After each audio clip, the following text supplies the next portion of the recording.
Good afternoon and welcome to the Appellate Division First Department.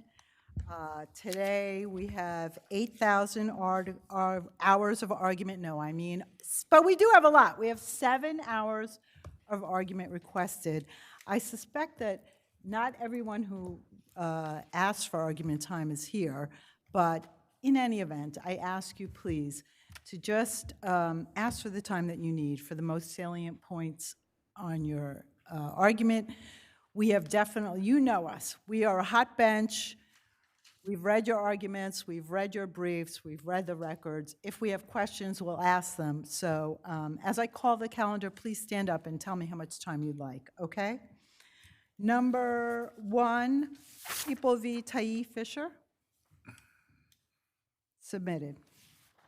Number 2, Azizi versus Hunt Point Terminal.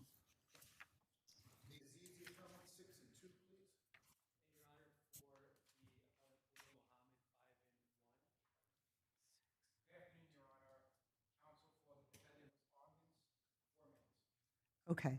6 and 2, 5 and 1, 4. I don't think you're going to need all that time, but I'll give it to you, okay? D. Al-Hussein is submitted. Cronomire versus City of New York.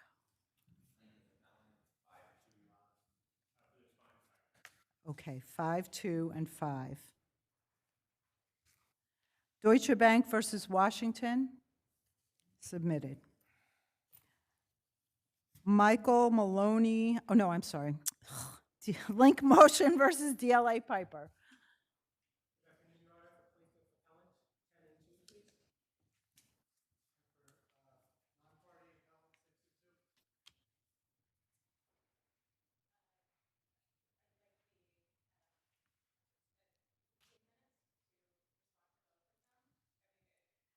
I'm going to...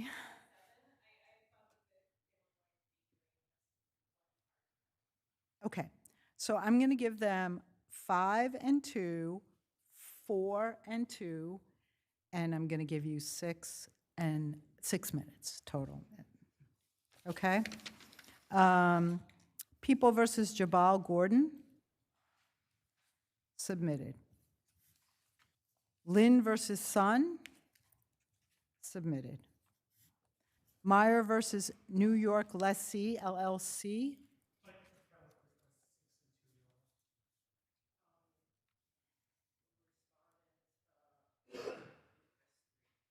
All right, I'm going to give you 6 and 2 and 3. Jaden versus 414 Gerard owner.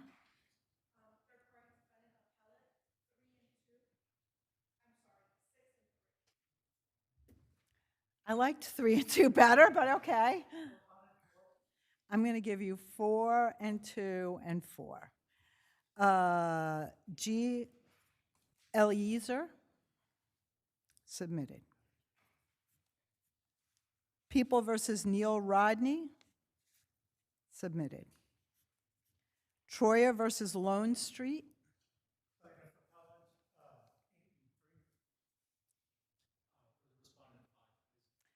5, 2, and 5. Lexington Avenue Hotel versus 525 Lexington owner is submitted. Wilson versus Archdiocese of New York. 4, 1, and 4. Lorenzo versus Sankin. 6 and 2, please. 5, 1, and 4. And People versus Craig Ruggieri. Submitted. Okay, so the first case for argument is Azizi versus Hunts Point Terminal.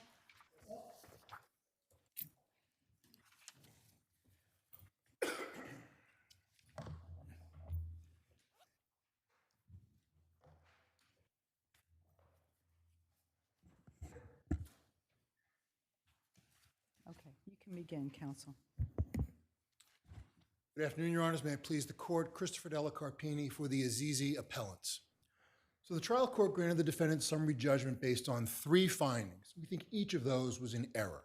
The first of them was that as a matter of law, this assault was unforeseeable because, in the trial court's words, the record does not reflect a pattern of... Premises is really open to the public, right? Well, If you show identification, you just get in. you do have to show identification, that's true, at the entrance. If you sneak in through the exit... Anyone though, who you don't- shows their identification gets in, right? That was, yes. If you have a market ID or a driver's license ID, you can get in, which is how the driver, the getaway driver, got in. The other 2 assailants, of course, as we know, did not avail themselves of that entrance. They got in with an inattentive exit guard. Let me start with this. Are you disputing that the defendant made out its prima facie case of showing that it had adequate security measures? Yes, we are, Your Honor. In what way are you, in what evidence, whatever you put in to dispute? They have one entrance, there's a guard there, they have surveillance. What have you put in under the case law? They have an obligation to provide minimal security, right? They say, here's what we've done, here, this, here's our minimal security. They've met their burden. How have you disputed that? Well, first, Your Honor, I would say they did not prove prima facie that they had even minimal security. The trial court said it was difficult to understand what more could have been done. I would submit that's because understanding the security needs of a 110-acre regional produce market is not within the ken of the average juror. That requires some expertise in security. Well, they put in their security people. I'm asking you, let's assume that they put in it, they made it out. What have you done to dispute that prima facie case? Did you put in a competent expert to dispute the minimal security? We put in more of an expert than the defendants did. They put in their own ex-security people, right? They put in their head of security and the head of the market, right? They did, and none of them offered any expert opinion that this was secure. All the defendants did was restate their security measures and effectively say, what do you want from us? We submit that's not enough. What would they have had to do? They would have had to do what we did, offer expert opinion. No, your expert didn't even, well, your expert was found to be not competent, right? So let's assume that your expert was not sufficient to do anything. I'm asking you again, what do you say that they should have done to make out their prima facie burden that they have minimal security that they are required to have as a landowner? They should have put in someone with expertise who could have taken... Have we ever said that? I'm sorry, I interrupted you and I didn't mean to, but I knew that you were going to end that sentence. So let you end it. Maybe I can address it briefly like this. If expert opinion was required to prove prima facie or raise an issue of fact on the sufficiency of the security, then the defendants clearly failed to meet that burden. They did not perform that. If it wasn't required... Right. Let me interrupt you right there for a moment and say, have you found a case where we have said you are required, defendant, to put in expert testimony about your security measures? No, we don't have a case on that. So let's assume that that's not the burden. Then what is the burden? If that is not the burden, then it can only be that the sufficiency of security is within the ken of the average juror, which makes it an issue of fact for the fact finder. Either way, it was not. So what's the issue of fact for the fact finder here? The sufficiency of the security, given the size of this facility, the number of buildings at it, the traffic that goes through it, and the history of prior assaults, of which we have an eyewitness. Well, I would like you to respond. Let's accept for purposes of discussion that they met their burden prima facie. In countering it, you point out several points. One, 2 of the 3 assailants snuck in. And Detective Perez, on this record, made it clear that nobody was watching the real-time live stream surveillance videos as the 2 were sneaking in and getting to that Road E where the assault took place, correct? That's right. Moreover, Detective Perez made it clear that in addition to this assault, the 475th incident in 2015, that he investigated as a detective a armed robbery in the meat section. And they didn't respond to that, did they? No, They did not. Okay, let me ask you, do we know whether that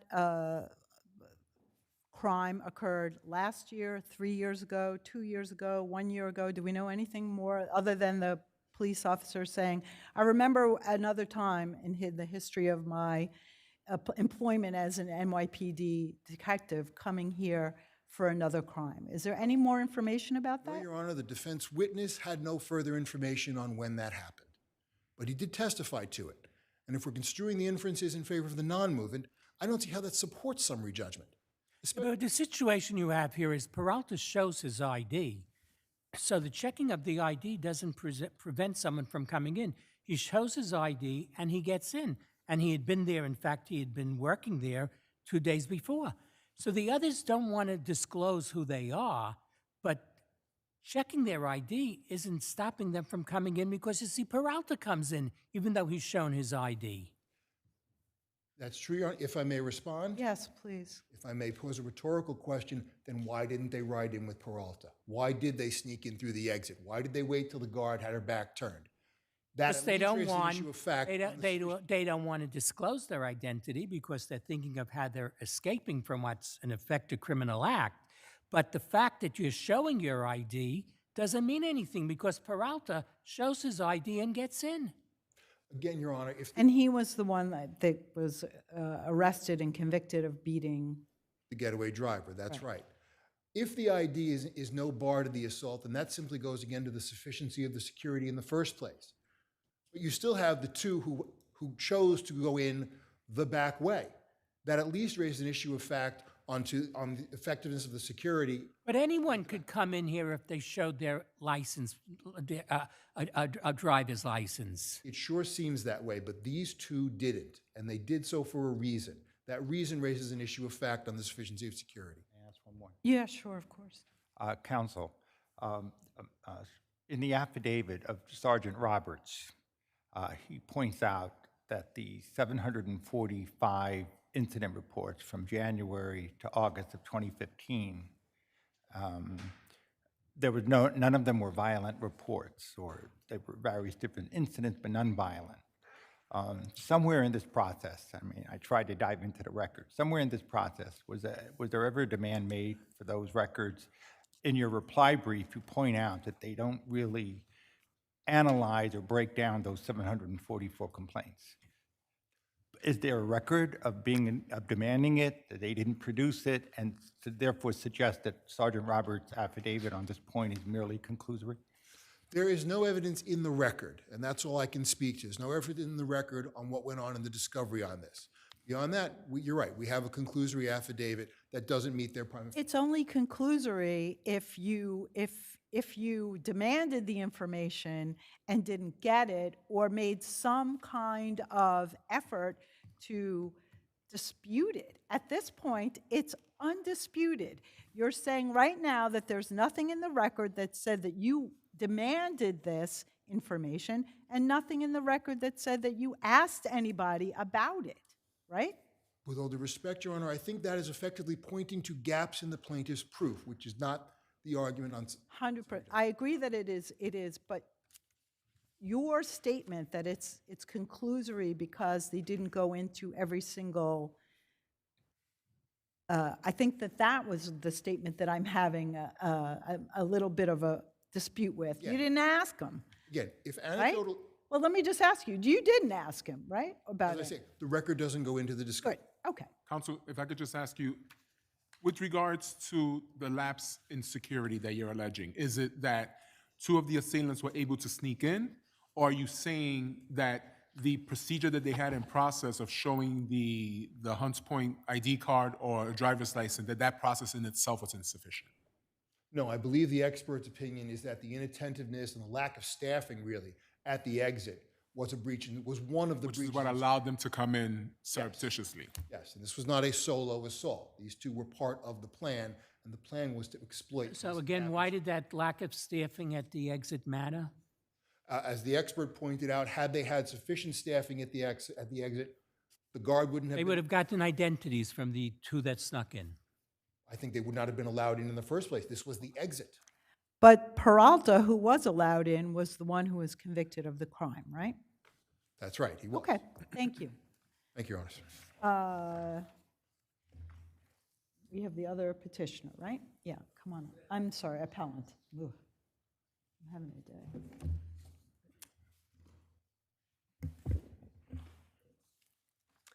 Thank you, Your Honors. If I may, I want to pick up with the basic fact that this case involves two unauthorized intruders who entered the market through a negligently attended gate.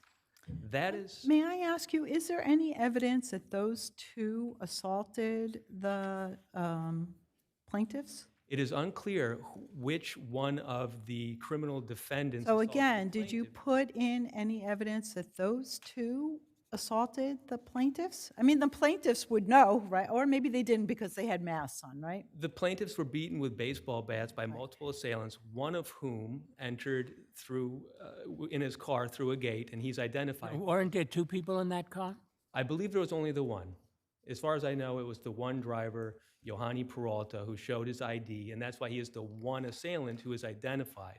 Now, the other two, and there may have been as many as four, but there's at least two others that we know entered the market through, And those two may not have had anything to do with the assault, right? there was more than one guy with a baseball bat, so. But it may not have been those two because no one knows. Everyone knows the one person who actually was identified by the Hunts Point Market. I believe the record reflects multiple assailants. I thought the allegation was that there were 4 assailants, I believe there are 4 assailants. That's correct.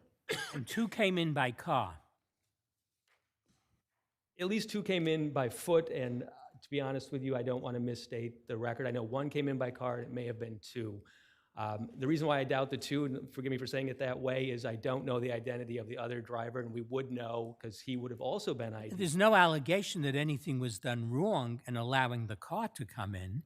Peralta showed his ID. He has a passenger with him who doesn't show his ID. They're allowed in.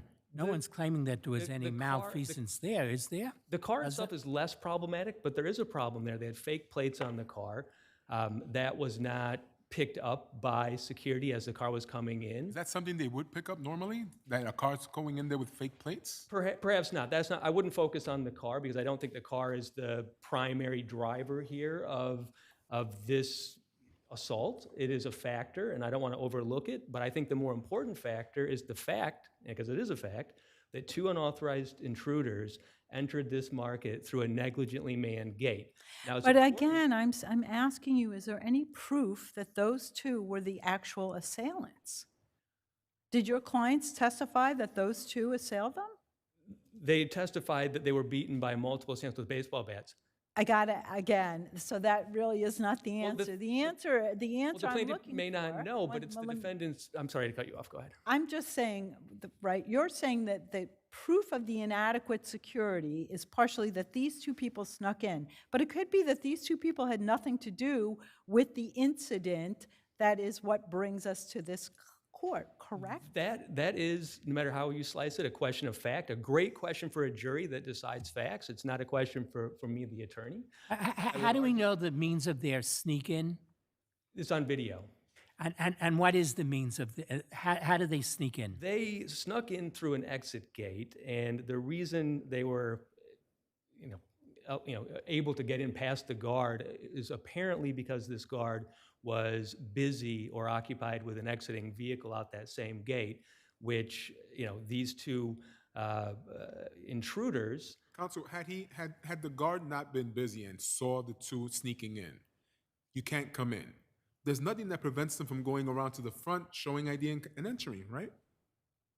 Although that is true, let me follow up with this basic truism. People who show ID and are identified, I think, but it's up to a jury and not me, are far less likely to beat people's heads in with a baseball bat. But except for the fact that the one person who was convicted of this crime showed his ID. So I don't know how you could make that argument. I mean, the very circumstances of this case refute what you've just said. There's no proof that the guy with the ID, the driver of the car, is the assailant or even one of the assailants. It's a question of fact for the jury. Wait, wasn't he was convicted? He was convicted of being part of this criminal enterprise, but he's not necessarily convicted of being the guy or the only He's the guy. one who had the bats, wasn't he? It's in It his was in the trunk of that there were the that's correct. bats. He's certainly, he's a guilty man, and he deserved to spend the time in prison that he spent.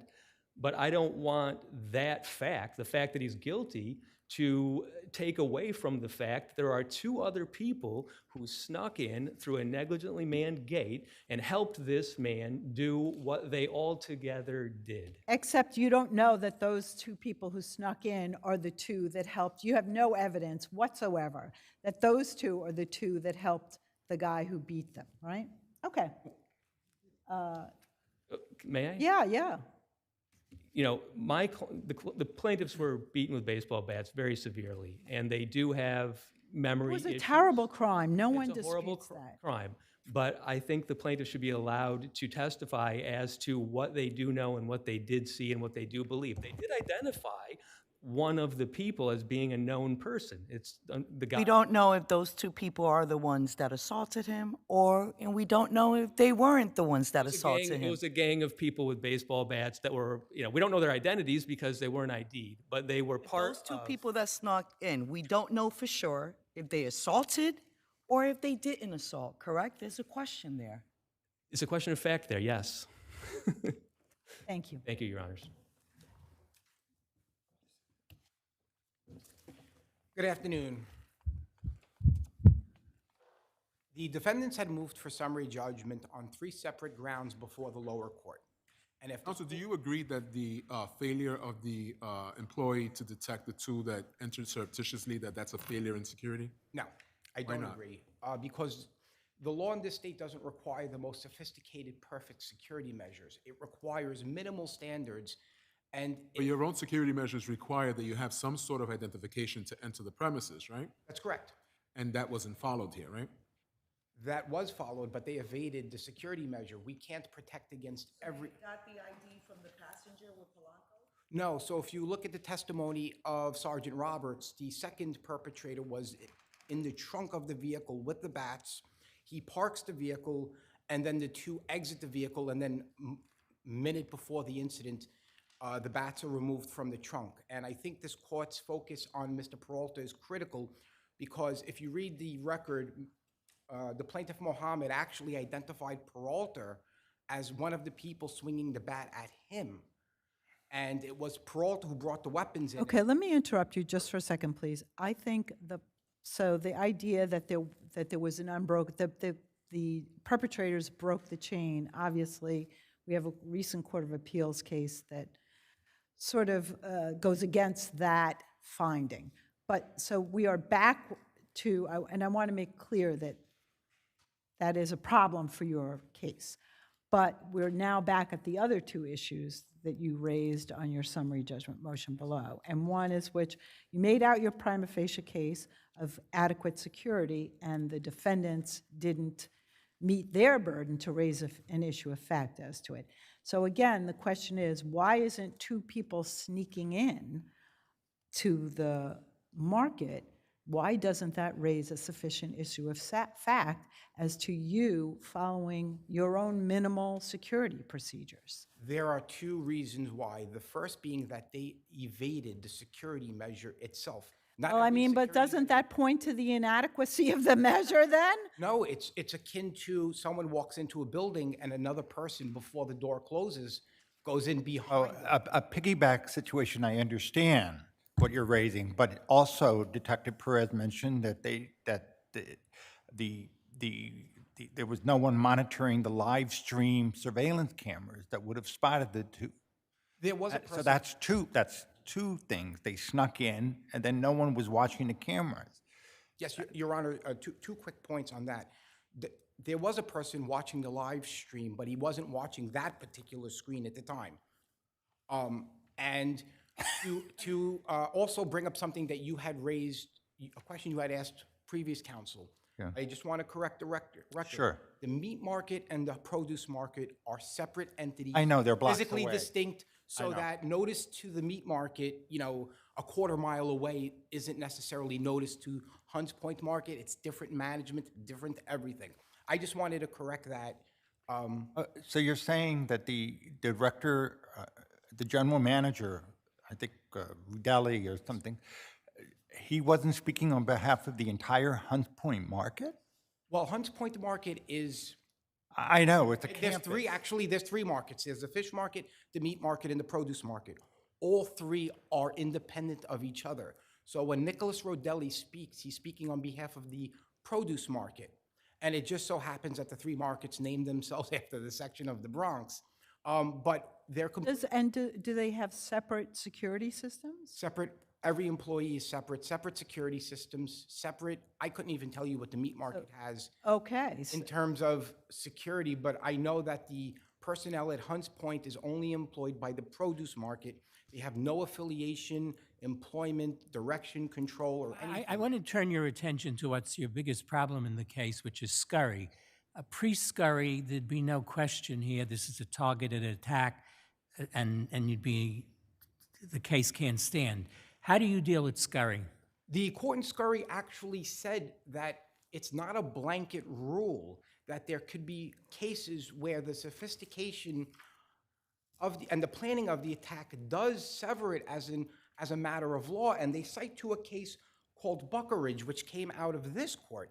And in Buckeridge, which is very similar to ours, the assailants put on uniforms and were pretending to check meters to gain access. That's different than sneaking in through a back entrance. No, it's not in the sense that Mr. Peralta changed his license plate. But that's not what matters, because he got in. Exactly. He got in, right? Because they don't check the license. Exactly. And So the question is it really sophisticated that you walk in through a back exit when someone's not paying attention? no, it's sophisticated when you time your entrance to when he's preoccupied. It's sophisticated when you wait until the patrol car passes to start your attack. It's sophisticated when you wear masks to avoid detection. It's sophisticated when you put the bats in the trunk of the car so no one sees two individuals walking through the market with bats sticking out of their bags. This was planned out, and it No was, doubt it was planned out. yeah, and this isn't a crime. And of opportunity. anyone with a license or or ID could get into that market. Jeffrey Epstein, the son of Sam, Patricia Birdie, anyone can get in. We're a public market. Because it's the nature of the market. You want people coming in to do business, to buy stuff, to sell stuff. This is more akin to a supermarket than it is an apartment building. Counsel, but if we had someone watching that video, they would have seen what was there to be seen, correct? Two people entering from the exit, but it's no different than someone jumping the So turnstile. what's the purpose of having a video if somebody's not watching it? For In terms of security? well, it's deterrence. There is signage also, and so the whole purpose of the surveillance system in the first instance is to deter crime because people know they're being watched, so they'd be less likely to commit the crime. Now, sometimes It's also a means of catching someone like Peralta. exactly, and that's how Peralta was caught, because he changed his license plate, and through investigations and the surveillance cameras, we were able to piece together exactly how it started and where it, who entered first. And that's how we know someone was in the trunk of the vehicle, because we see two people emerge from Peralta's black BMW. Okay, thank you, Counsel. If I may just add one quick I'll point. give you 30 seconds, but 30 I've already seconds is given fine. everybody The plaintiff- way more time. The plaintiff's expert's report is completely useless. And counsel has said that he said the staffing wasn't sufficient, and he was wrong on the staffing in his report. And the last thing I want to say is, No, I mean, and the lower court said that the report was not competent evidence, Yeah. right? And I don't think there was a big argument on appeal. and the last thing I want to add is counsel brought up we haven't established minimal security measures. In 2005, we invited the New York City Police Department to do its own audit of Hunts Point, and we accepted every relevant recommendation. The only recommendations not accepted were those that had to do with interior office space, locking system, and an alarm system. And that is in the record. That is yes. in the record. Okay, thank you. Counsel, you have 2 minutes. Thank you, Your Honor. If I could begin by just pointing to the relevant part of scurry. This is 39 New York 3rd at 450. Though the sophisticated nature of an attack may in some cases be relevant to the proximate cause analysis, the fact that an attack was targeted does not sever the causal chain between a Yeah, I landlord. don't think, yeah, Thank I you. mean, we know it's, yeah. The last thing I will point out is on the cameras. Yes, there were 100 to 200 cameras here. No one could look at them more than 16 at a time, and they scrolled through every 5 minutes. I don't know how the minimal sufficiency of that is so obvious that it doesn't require expert opinion, but as I've said, if expert opinion was required, the defendants never made their prima facie case. If it wasn't required, then this should have gone to the jury. Can I answer any questions? Thank you, Your Honors. Thank you.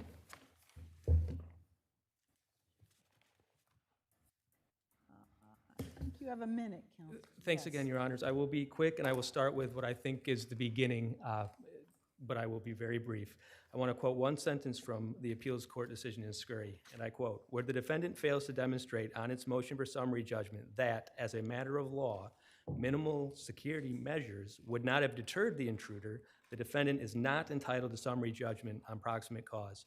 In this case, they did not even mention the fact that there are intruders. They could not have possibly carried their burden. Yeah, I mean, I don't think that, that the Court of Appeals case is relevant. I think we're more interested in the prima facie case of, did they meet their burden of showing adequate security, and whether you raised an issue of fact on that.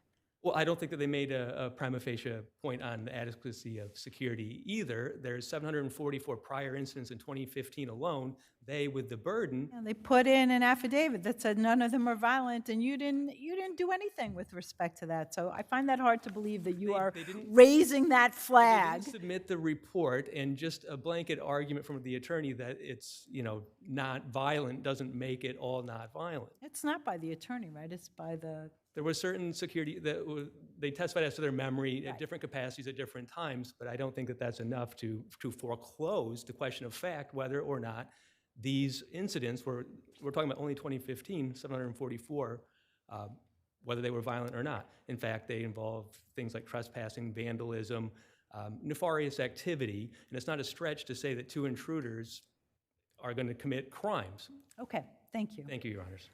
Thank you, everyone.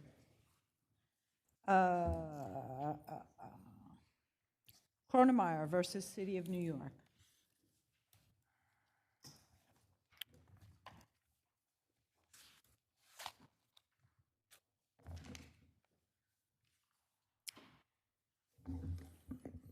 Counsel, you have 5 minutes. Thank you.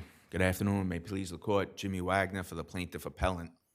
The lower court, I just want to address right off the bat the ruling and the differentiating this case from Doherty. The lower court here stated the reason it granted the 3211 motion. In this particular case, the 3211 motion was a year and a half, almost a year and a half after the city had filed its answer, after we had started a little bit of discovery. The lower court here then, when I sent subpoenas for certain witnesses, stopped all discovery and said, and the city filed this 3211 motion. The lower court then says, accordingly, plaintiff has not pled the facts to show that his constructive discharge was motivated by his religion rather than his status as unvaccinated. Plaintiff's legal conclusions are insufficient to state a cause of action under New York State and New York City human rights law. So unlike Doherty, where the same judge had stated, saying you're created in the image of God is, you don't state enough facts. Here, it was sufficient. Here, this plaintiff appellant was not a Catholic. He was a general Christian. So what we have here in this record that is different than Doherty, at page 286, I had the opportunity to depose the commissioner of the NYPD EEO. And when asked, where did the change in the accommodation rules come from? Where did it come from? Would it come from the mayor's office? She says, yes. What guidance did you get from the mayor's office? This is her stating she got direct guidance from the mayor's office. There was a mandate, and that anyone that did not abide by it should be terminated. Regardless of your religion, regardless of your medical needs, the mayor's office had told the EEO commissioner of NYPD that they would be terminated. She then later herself was terminated. We still don't know why she was terminated. Again, in the same transcript, record 345, how did you know that the mayor had, something was given by the mayor? The mayor announced it. He made it very clear that anyone who did not comply with the mandate was going to be fired. Did your client go through the process of requesting a religious exemption? He did. No matter what the mayor said, the fact of the matter is, he got the opportunity to show that he was seeking a religious exemption, and that was denied, right? So when we use the word So no matter what the mayor said, the process still wasn't what it was. well, the underlying complaint, you can have a process that is facially neutral, but when that process is exercised and we can show that the management and leaders up top are demanding somebody be fired for requesting an accommodation, we have No, that. I don't think that's what that testimony said. That testimony said if you didn't get vaccinated, you were going to get fired, not if you requested an accommodation, right? Well, the religious accommodation requested in this complainant absolutely states that receiving the vaccine is forbidden in his religion. What religion is that? He's a Christian. And did just like of no particular No denomination? particular Christian denomination. So where does his belief that he couldn't get the vaccination come from? The Lord Jesus Christ. His view of the He has a Lord- personal relationship with the Lord Jesus Christ. And that's where that came from. Whether we want to believe it's true or not is irrelevant. The truth is, it's in the complaint. We have the EEO commissioner stating that she was to fire anybody who would not be vaccinated. That was the rule, right? That's not, I mean, that is literally what the rule was. If you didn't get vaccinated, you got fired. That was. No, well, the mayor can make a lot of rules, but we have laws. And And there was a process for a religious accommodation that your client went through, and it was denied. But the law doesn't allow it to be denied unless the employer can show an undue burden. Again, but that is what I'm saying to you. We've already addressed this, haven't we? This court has not addressed the situation where a lower court has stated that the constructive termination is not based on his denial or his request for the religious vaccination. This court has time and time again has said that being made in God's image is insufficient. Catholics are bound by the Pope as a matter of law, is what this court has been saying. But this is not a Catholic. Yeah, I'll give you 30 seconds, but I don't think that's what we've been saying. Well, as a matter of law, for a complaint to survive, a religious Christian complaint to survive a 3211 motion, a Christian has to state more than they are made in God's image. As a matter of law, is what this court found in Doherty. What I'm struggling with, man. Yeah. What I'm struggling with is the principle of someone saying they're made in God's image, how that means in an understanding to advance that principle that it's forbidden to be vaccinated. I don't understand how you make that leap from that religious principle. Judge, That your show me. client believes it. I just don't understand it. And it's great. You don't need to understand it because it's his religious belief. The sincerity and his individualized religious belief is a factual issue. You were saying as a matter of law, if the judge or the court does not understand an individual's particular religious belief, we have to deny it. That's never been the standard before. No, that's not accurate. One can That's- explain, counsel, you can have a religious principle that says, I will not be vaccinated because I believe that in order to produce this vaccine, it may require using fetuses for scientific research that created the vaccine, and since I oppose abortion, et cetera, you're advancing a principle. You're advancing why you don't want to be vaccinated. That's something that makes sense in the context of a religious belief. But to simply say, I believe in the image, I'm made in the image of God, therefore I don't have to be vaccinated, that doesn't make sense in this context. It doesn't mean, how have you advanced an appropriate pleading, let alone a burden here? Well, fortunately, Justice Shulman, on this record, we don't have that issue in front of the court at all. The court doesn't address it. The court literally states that he's properly pleaded. The court states the reason why he's denying is because he can't show the constructive termination is related to his religious belief. But identical to his religious belief, because if he wasn't required to be vaccinated, this NYPD officer of 15 years is still on the job. He actually is so sincere in his religious beliefs that he walks away from the job instead of being vaccinated. Sometimes the actions of the party speak stronger than all the theological explanations. My inability to explain the depth of being made in God's image is not what the issue as a matter of law that should be But before he this went court. through the religious accommodation process, and that is, if he was given an opportunity to substantiate why his religious belief forbade him from getting the vaccine, and he was denied on that ground, he was accommodated. 8-107 states shall. Every accommodation shall be granted unless the employer can show it's an undue burden. We're questioning this employee's integrity. We're questioning his beliefs when the law says it shall be granted. There's no discretion left for the employer unless it's an undue burden. How do we know it wasn't an undue burden? Because many people of non-Christian faiths, of no faith at all, received an exemption. They received an accommodation. This particular man did not receive the accommodation. And at the 3211 motion stage, why not just let us go through with discovery? That is all we're requesting here. You can Okay. deny us on summary judgment. Thank you. Counsel? May it please the court. My name is Jameson Davies for the respondents. This court should affirm Supreme Court's dismissal of the complaint. This court and the Second Department have roundly and routinely rejected identical claims, and Cronomire is no different from those numerous claims that have already been dismissed. As this court has consistently explained, the denial of a request for reasonable accommodation does not amount to religious discrimination or failure to accommodate, especially where, as here, plaintiff makes only conclusory allegations about his beliefs and no allegation as to how those beliefs conflict with the vaccination requirement.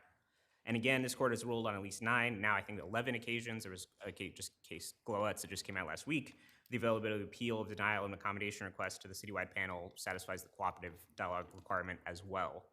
We didn't really get into it, but his other claims also fare no better.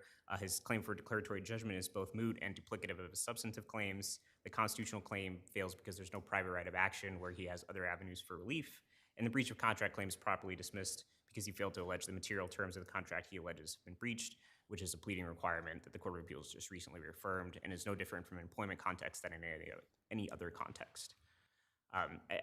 As Your Honor was saying, you have to actually plead and show how the requirement is in conflict with your beliefs. You can't just plead that you have a belief. And all he stated was, I am a Christian, and I was created in God's image. Correct, and there's no allegation in the petition as to why that creates a conflict. Without some kind of substantiation that there's a conflict between your belief and the requirement, the claim just doesn't get off the ground to start with, as this court has held in many, many cases. Unless there are any further questions, we urge this court to affirm. Any questions? Okay, thank you. Counsel, you have 2 minutes. Thank you. Again, the word conflict, that we have to show a conflict, is non-existent in the statutory law. That is a creation of the courts. It doesn't exist in the law. The law says it shall be an unlawful discriminatory practice for an employer or an employee or agent to oppose upon a person a condition of obtaining or retaining employment. Any terms or conditions or compliance would require such person to violate their belief. To violate their belief. This abstraction of conflict, violate and conflict are not synonymous. They're two different words with two different meanings. The law requires, all it requires of my client is to say it violates his belief. He said that. He says it in the complaint. It violated his belief. He's forbidden from taking it. Once we move to say it's been established, it's been violated, there's only one reason a New York City employer can deny a religious accommodation. Only one reason, if it's an undue burden. And that burden is on the employer. It's not on the employee to prove anything more. The law says the employer has to prove an undue burden. The employer in this instance, at this 3211 motion, doesn't even address undue burden, let alone prove it. It's an affirmative defense of the employer. It's nothing to do with the employee. It should go through discovery. In fact, one of the subpoenas sent out was to a woman named Nicole Alberino, who I had the opportunity to speak to before getting the opportunity to depose her, where she said the signatures on the investigative report for the for the appeals panel wasn't her signature. Wasn't her signature. Okay. Thank you. Thank you, counsel.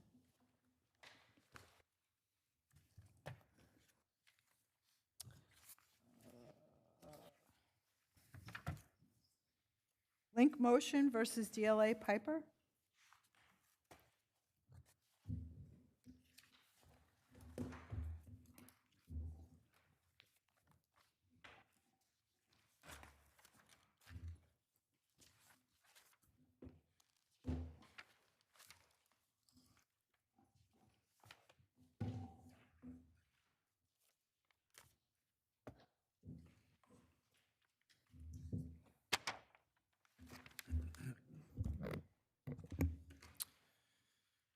Good afternoon, Your Honors. May it please the court.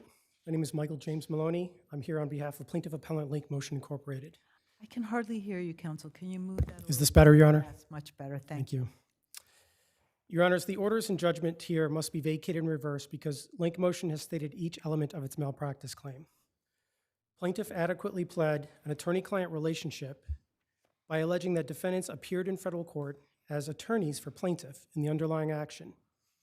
As the court observed in Villar versus City of New York, federal courts have required that when an attorney appears on behalf of a client, that attorney must represent the client in all respects until judgment or until relieved by the court. New York courts, this court's decision in Gauthier versus Breitbart is similar, where it observed that an attorney has the responsibility to investigate and prepare each phase of his client's case. Counsel, we need to squarely address the fact that the federal court made certain findings here in the federal action, and it made it clear in analyzing all the communications between DLA Piper and Mr. Shi that while they were there for a limited purpose, there were clearly no specific instructions because they didn't pay for that representation to do the claimed malpractice that you seek is here. And I don't see how you get around that. Your Honor, non-payment does not relieve an attorney of his or her I didn't duty. say that. I said because of non-payment and the communications, which aren't really disputed, they didn't give DLA Piper the ability to do the things that the subsequent law firm did, the Filicello law firm, in terms of raising the standing issue. Your claim is if they advanced the standing issue, there would never have been the appointment of a receiver, et cetera. We read the record. The point is your client presented a major roadblock here. I don't think so, Your Honor. The defenses that were not raised were peculiarly in the professional knowledge of DLA. The motion at issue here was a motion for a TRO, preliminary injunction, and a receiver. Those are equitable remedies that fall squarely within the professional knowledge of the appearing counsel. It's counsel's obligation to investigate and prepare a defense to that type of a motion. The attorneys here had within their possession all the corporate records necessary to prepare that defense because they represented Lake Motion earlier in 2018. They had the shareholder list. They had everything they needed to prepare. And your clients were cooperative with the attorneys? They were responding to emails and giving them information that they needed to adequately represent them? I don't think the counsel needed any further information. So a client shouldn't respond to his attorney's emails at all regarding anything? That's not what we're saying here. We're saying that the client Should have did just respond. proceeded to represent him without any further information from his client? Because he Should I- represented them in 2018. Is that your argument? The argument is that they either should have continued the representation adequately as required under the law or promptly withdrawn as counsel. But didn't they tell your client, please pay us or we're going to withdraw, and your client didn't respond?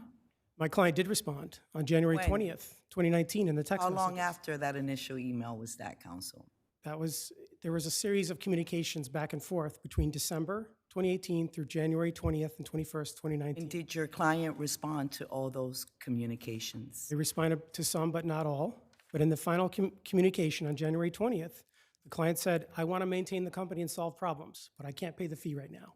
And exactly, right, what your client said to DLA Piper saying, I would like for your consent for us to withdraw if you determine not to pay us, right? We will not represent you unless you don't pay us. Your client said, at the moment, it's hard to make any further payment arrangement.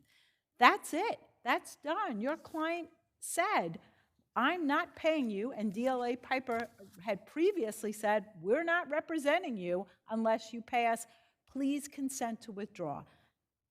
I don't know how after that communication, your client said nothing more to restart the relationship between the parties. And it's clear, and that's what the federal court found, and that's what the documents say, right? I disagree, Your Honor, and the reason I disagree, Well, I mean, let's start with, you don't disagree, that's what the documents say. the federal courts reached I'm that reading conclusion. directly from the text messages. So the text messages speak for themselves, right? Exactly, But they speak for themselves. the point here is that, as the court recognized in Bennett versus Mukasey, even a withdrawing attorney still owes duties to his or her client. So That duty this includes, position didn't get a whole lot of traction in federal court. Why isn't what happened in federal court, while not determinative upon us, persuasive? because in instructing that this case be remanded back to state court, the Second Circuit rejected defendant's theory that the hypothetical case doesn't apply here. Okay, But they didn't reject the underlying outlook of federal district court. They just said, well, it should go back to state court. But what happened at the district level, why isn't that persuasive? I refer the court to the Bennett versus Mukasey case, where the court recognized that even a withdrawing attorney continues to owe duties, including the duty to avoid foreseeable prejudice to their client. The withdrawing attorney, It's not the way federal district courts saw it, right? the federal court did not really address that issue. okay. Thank you, counsel. Counsel?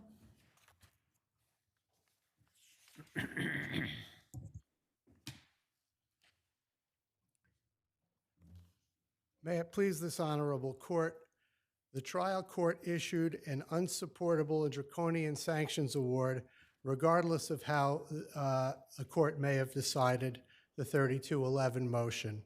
There was nothing frivolous or materially inaccurate in the pleading of a single claim for legal malpractice. Legal malpractice claim has 4 elements: duty, breach, causation.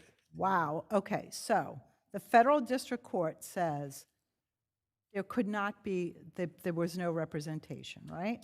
The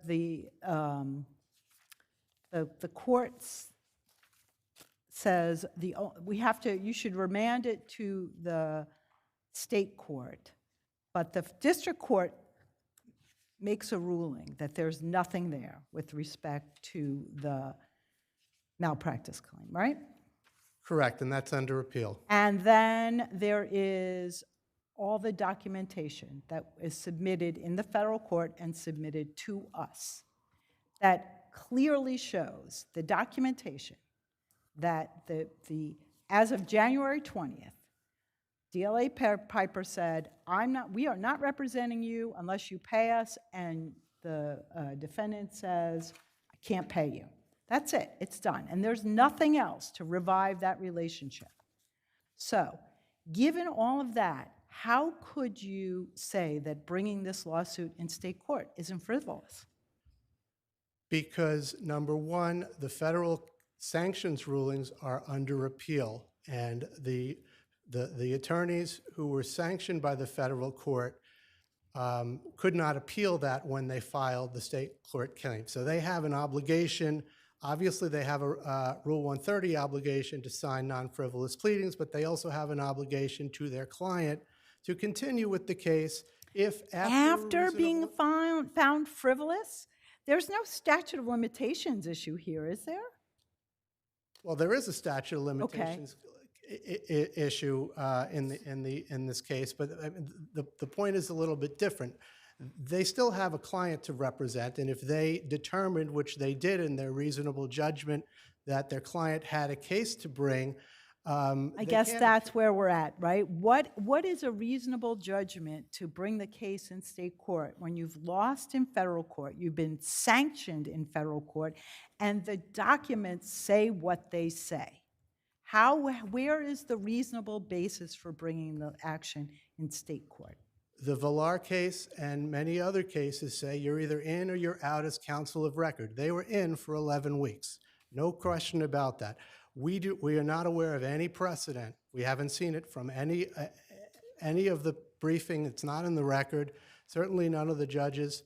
There's no precedent saying that an attorney who is counsel of record has a duty to do nothing, even if the client isn't paying, even if the client isn't paying.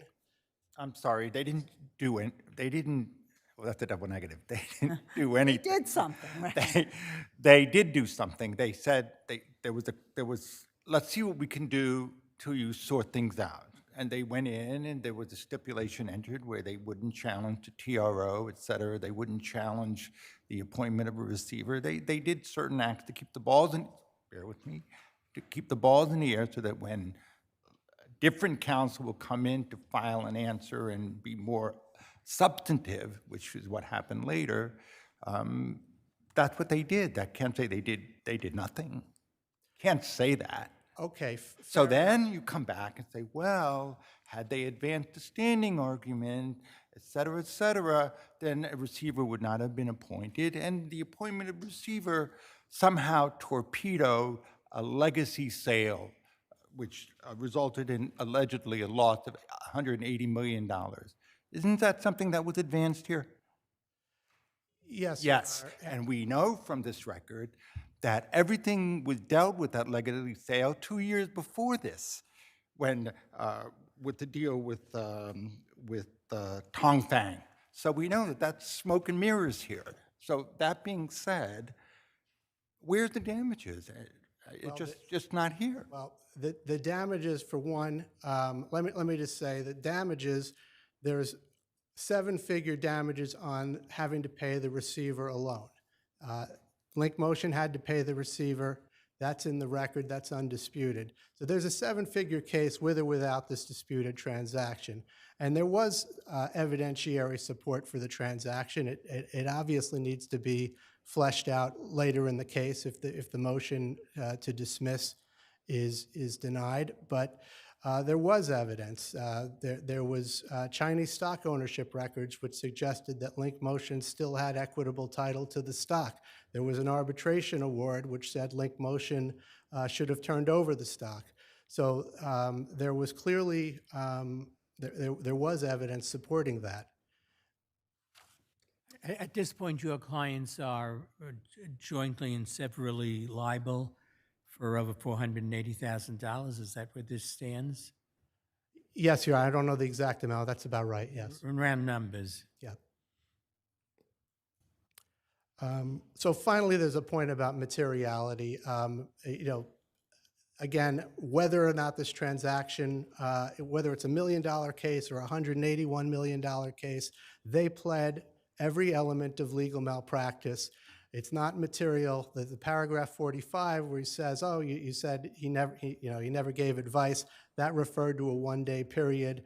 And even if it's read uncharitably, there is nothing material in that statement concerning the motion to dismiss.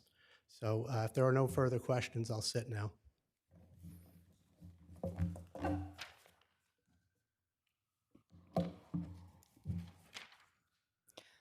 Good afternoon, Your Honors. I'm Nancy Hart with Gibson, Dunn & Crutcher on behalf of DLA and DLA longtime partner Karen Schechtman. So let me ask you, how do you respond to counsel's assertion that there actually is evidence, some evidence, or some factual assertions that disprove the evidence in the record that the DLA Piper ceased representing on the 20th when the client said, I can't pay you, and then took the action of getting the extension and agreeing to the injunction so that what evidence is there in the record to dispute that? Do you see any? No, I don't see any. Your Honor, as you saw in the record in December, they said, we will appear, we will try to get you more time to let you decide whether or not you want to retain us and to figure out what you want to do. And is attached to their own complaint, so it's part of the pleadings, are two letters that DLA sent to the full board of Link Motion in January, one on the 14th and one on the 19th, pleading with them, saying, we have repeatedly sought guidance and you have never responded. And we don't know if you want to retain us, but you can't pay us and we need to withdraw.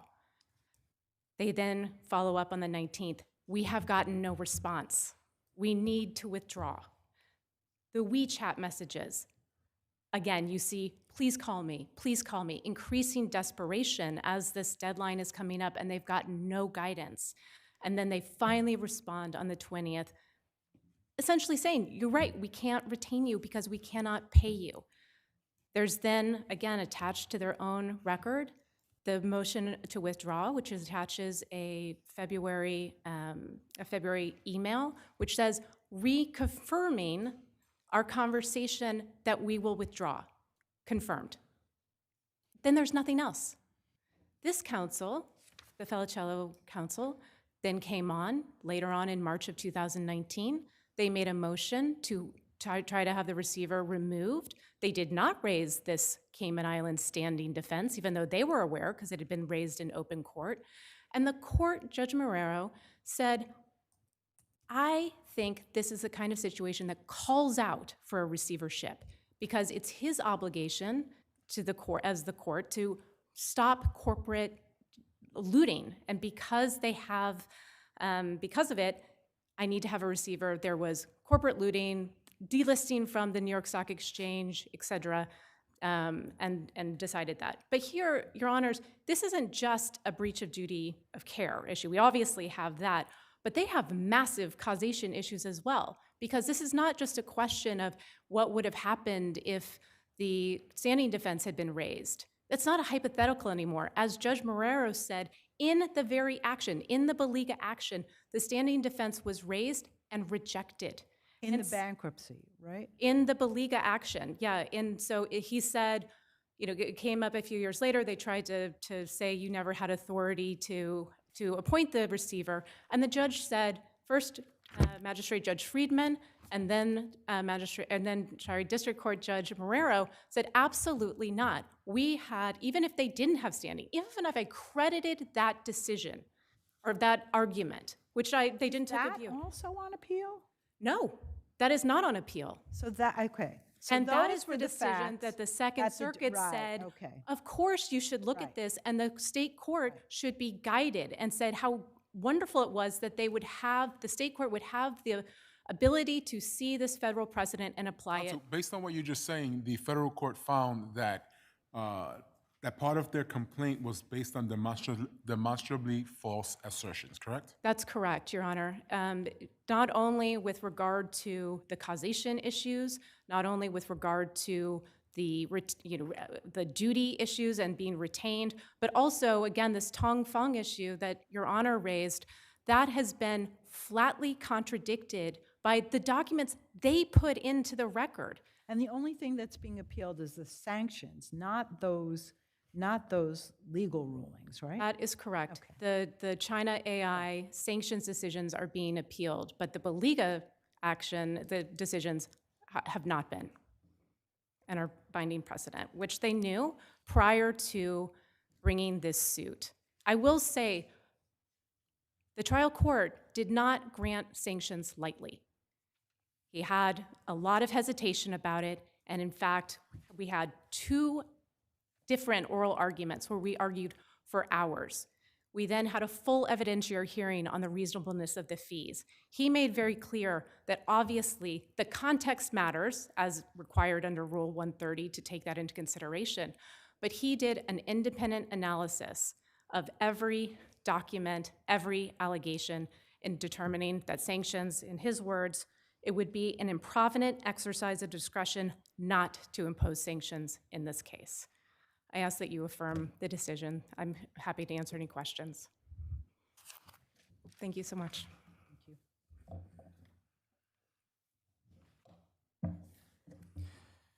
Your Honors, I'd like to correct something about the record. There was some discussion about the 2022 decision in the Beliga case addressing the preliminary injunction and the receivership. That decision is not final because the Baliga case is not final, and there's no possibility to appeal that because there's no interlocutory appeals in federal court. Second of all, if we look to the text of that decision, what does it say? All it says is that the federal court had jurisdiction to consider an application for a receivership, and it goes on to say there is no basis to continue a preliminary injunction, and the receiver should be discharged.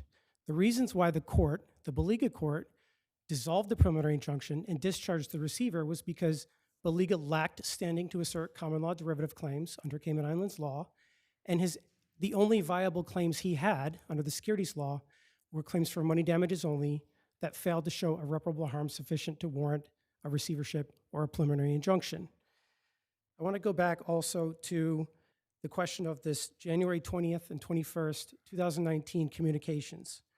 Ultimately, the law says that when an attorney decides to withdraw, they need to do so promptly and needed to take reasonable action to avoid foreseeable prejudice to their client.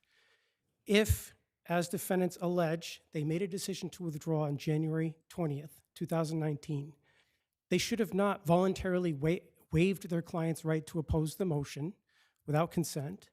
They should not have waited until March 1st, over a month later, before making their motion to withdraw, after the time for link motion to respond to the complaint. Well, they had were expired. asking for him to consent, right? They were trying to they were trying not to charge him with a motion cost, right? Or charge themselves. They were hoping that he would consent. That was clear in that. They were "Please hoping that the consent to client this," would consent, but right? they failed to provide any advice to make that Well, consent because, informed. right, because in their text, they said, "We're done," right? You haven't paid us, we're done. And if that was the case, they should not have waived the client's rights. Okay, thank you. Thank you, Your Honor.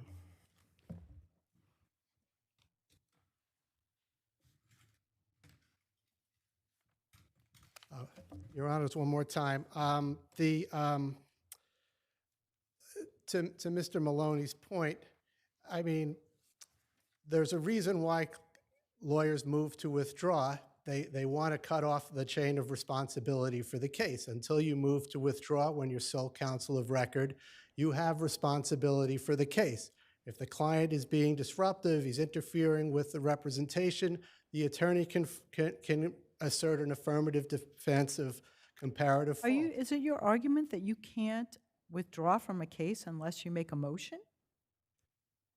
Yes, Your Honor. If you're in federal court, state court too, if you've entered an appearance and you're the sole attorney of record in the case, and it's undisputed that was the case here, the attorneys DLA Piper needed to make a motion to withdraw. And the evidence of that is that's exactly what they did. They made a motion to withdraw. They made that motion on March 1st, 2019. Up until the time they made that motion, they had some responsibilities of competence and diligence. And they did very little. They certainly didn't provide any substantive advice or substantive defensive representation during a time in which a corporate receiver was appointed over the company without opposition. The judges in the case, the presiding judge had an unusual circumstance where a large law firm with a great reputation was saying, hey, we don't have any problem with you, appointing a corporate receiver over my client. So that's one point. The last point I'll make is they're clearly, whatever Judge Marrero said in opinions which have either been vacated or are not ripe for appeal, what matters in a legal malpractice case is a hypothetical case within a case. That's the Rubens v. Mason case, which we cited in our briefs, and we haven't heard any response about that. Thank you. Thank you. Thank you, everyone. Meyer versus New York Lei.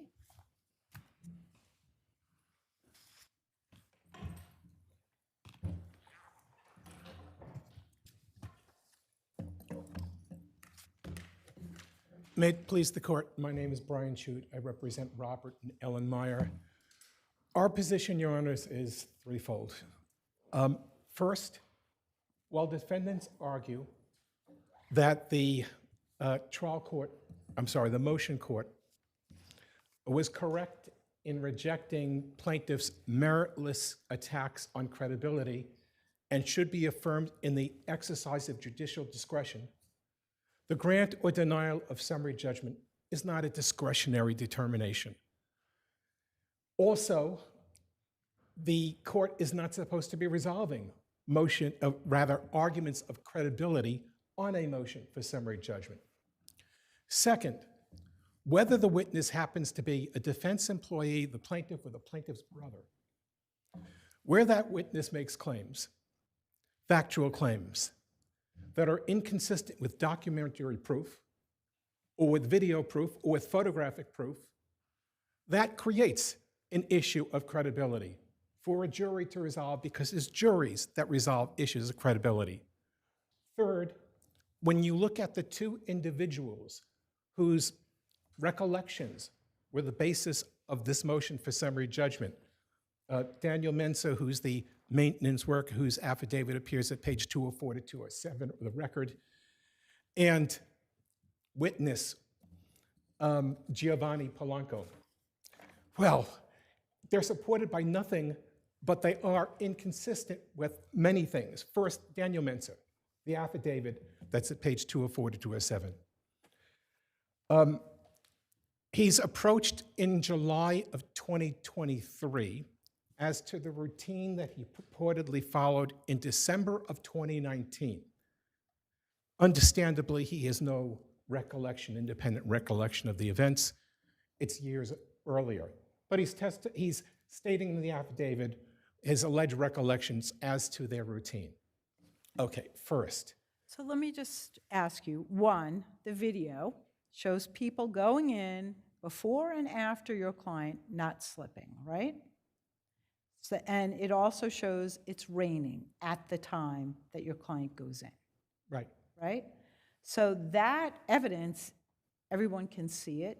Everyone sees what it looks like. And so then what kind of notice issue are you raising here? It's a storm in progress. So the question now becomes, if people are walking in and it's wet and you can see it from the video, why doesn't this, in the storm in progress doctrine, end right there? This court has said repeatedly, most recently, Your Honor, 2 months ago, in Rodney versus 840 Westchester. The month before that, in Green, which 4 of this panel was on. I know. I sat on those. I want to know. On the one hand, yes, there is no obligation, Justice Hagley was right in saying so, to continually mop up as the water is tracked in. And on the other hand, there is an obligation to act reasonably.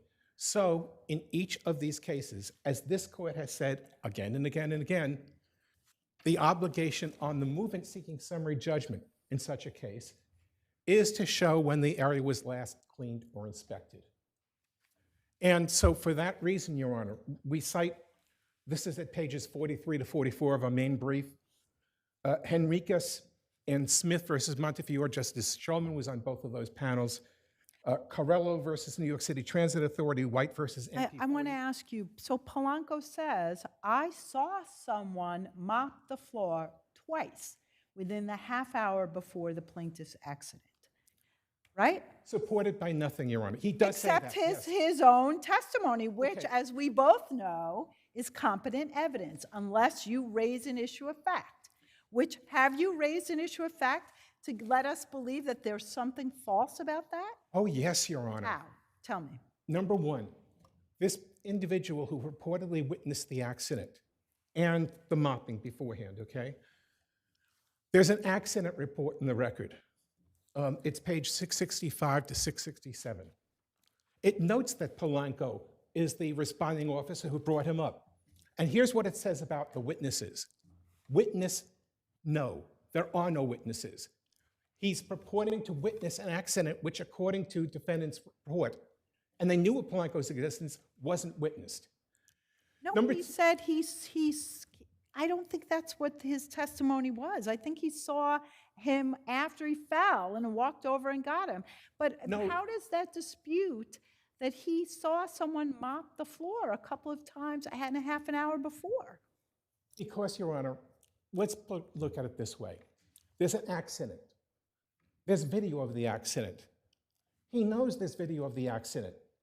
And yet he gives testimony as to the occurrence of the accident, which invents an event that never occurred.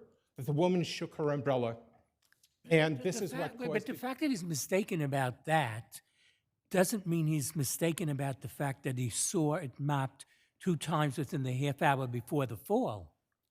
Your Honor, in the nature of things, there is never going to be a witness who's going to say, I saw that doorway, I was watching it for 2 or 3 hours, and no one mopped it. That's not, you never get that. If you got testimony like that, it would be unbelievable. But if he's Well, is it unbelievable if he says, I saw it mopped twice in the half hour before? it becomes unbelievable when, Your Honor, he's giving false testimony as to an accident. You have video. You can see it's false. Now, is the claim that his testimony as to an event before, for which there's no logbook, there's no document, there's no video, is going to be more trustworthy, and he knows there's no video, it's going to be more trustworthy and more accurate than the testimony that he gave as to the accident itself. He knows the video, and he gives false testimony anyway. That, I think, is a major attack on his credibility. I would also note one other point in their accident report. You're already over your time. Can I mention one more? Yes, absolutely, but quick, please. At page 666 of the record, this is, again, part of the accident report, the documentary evidence. The entrant is James White. He's been there, he says, for 23 years, and then, as of the accident, 3 more years afterwards. He's been there a long time. He writes at that page, at 11:03 on the morning of the accident, an email was sent to housekeeping asking to monitor the lobby floor and keep it dry. Your Honor, if their story was true, that they're doing this regularly, this is their routine practice, at every 15, 20 minutes, they're spending 10, 15 at this exact place, I think Mr. White would know that. He would have to know that. There would be no occasion to email them to ask them to do that because they'd be doing it anyway. When you have a party that they don't produce the log, they don't produce the video of the prior event, and it's an interested interested witness whose testimony as to, you can see the video, it's untrue. That, I think, is a significant knock on the witness's credibility. And it's enough for a jury to say, if he's not going to testify truthfully when we have video, why should we believe him when we don't? Thank you.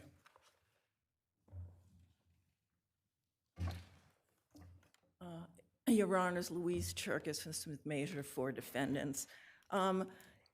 If for any reason my brief made it sound like I thought this was, I looked through it after I read his, and I really didn't know where he was going for what I was basically trying to focus on. I wrote a different brief than I usually But write. anyway, what do you? The point is, he's trying to question credibility, that, and where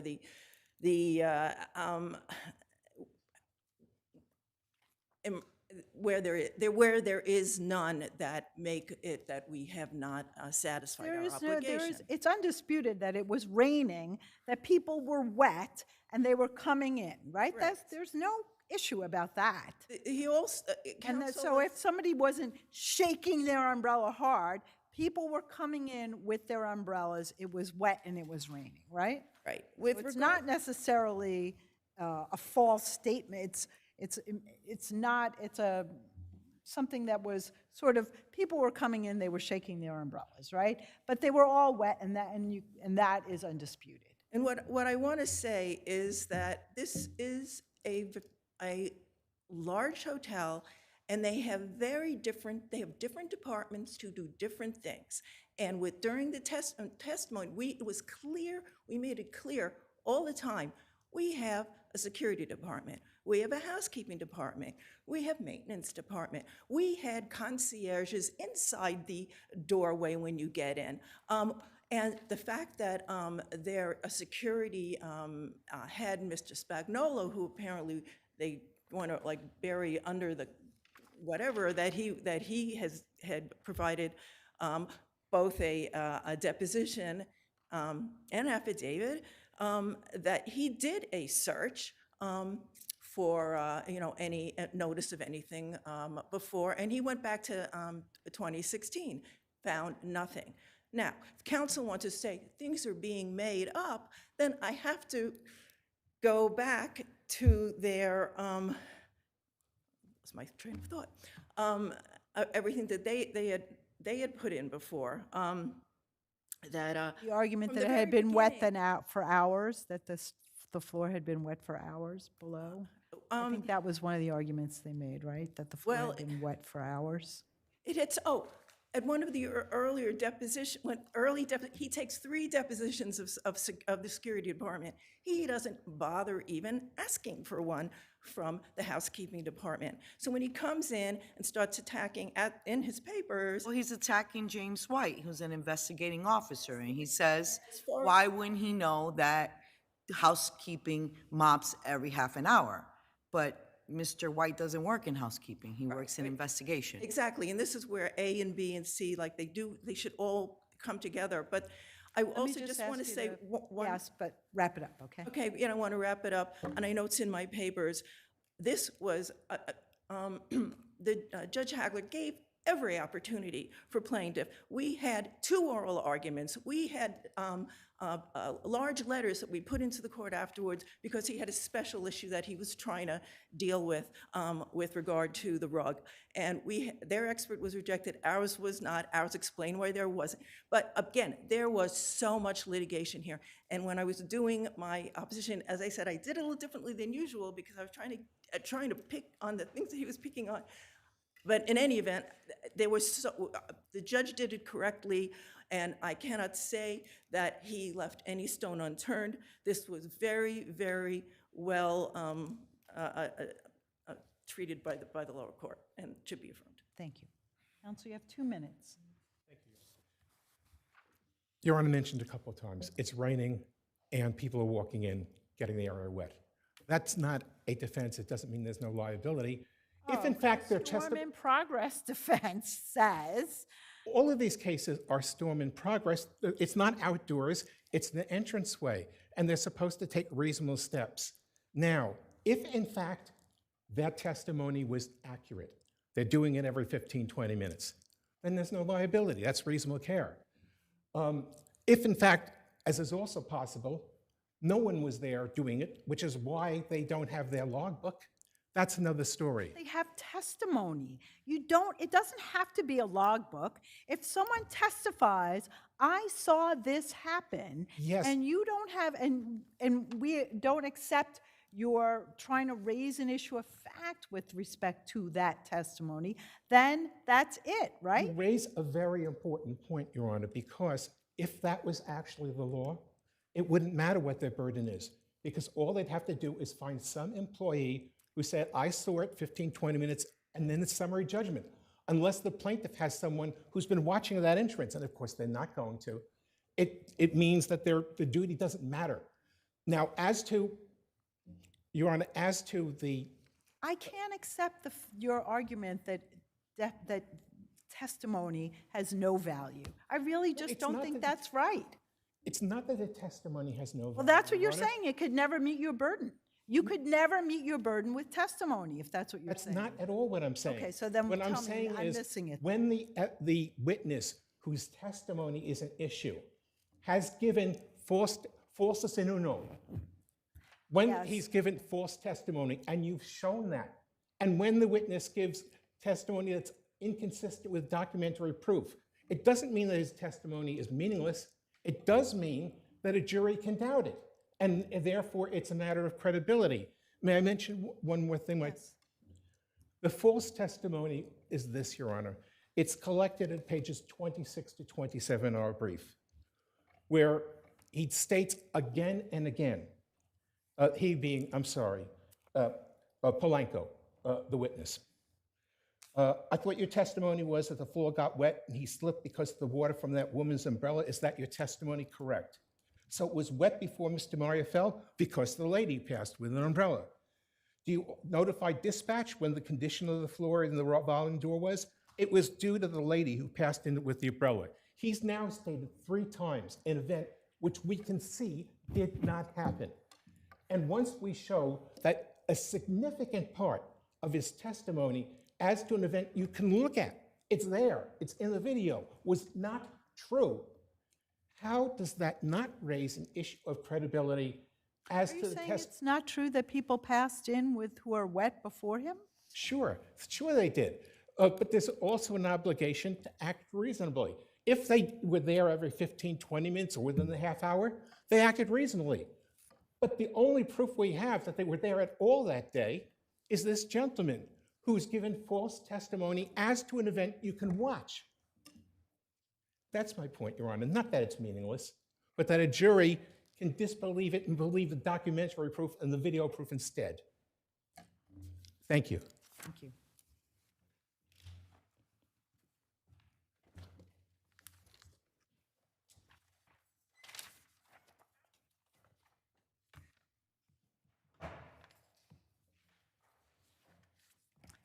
Jaden versus 414 Gerard, owner.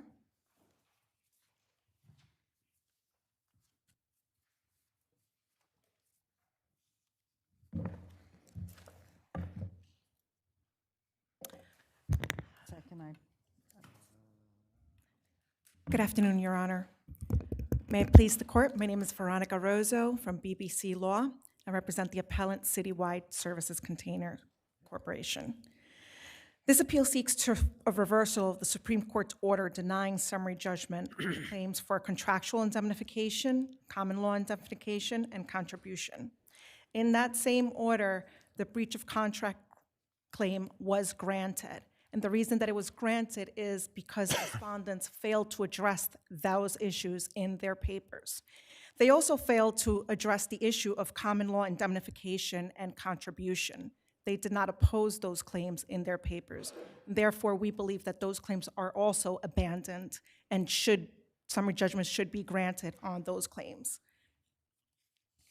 There is no admissible evidence that the plaintiff's accident occurred by any act or omission by Citywide.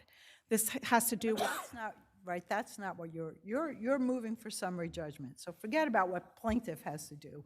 What have you done to show your entitlement to summary judgment? We provided testimony by Citywide Services representative. Our testimony states that these containers were inspected by Citywide Services. As a practice, but you didn't specifically say, okay, we know that we inspected these particular carts and all the wheels were good to go on such and such date. You described a protocol, you described how you would be contacted to make certain repairs. It's very general. It doesn't go to the heart of meeting your burden here. General, but we did do that each time that the containers were dropped off at the construction site. As a general matter, did anyone say, I inspected these carts before we dropped them off and they were all in good shape? The containers needed to be in good shape when they were dropped off. I understand, but here's my question. Did anyone testify that from the company, I inspected the ones that were dropped off and they were all in good shape?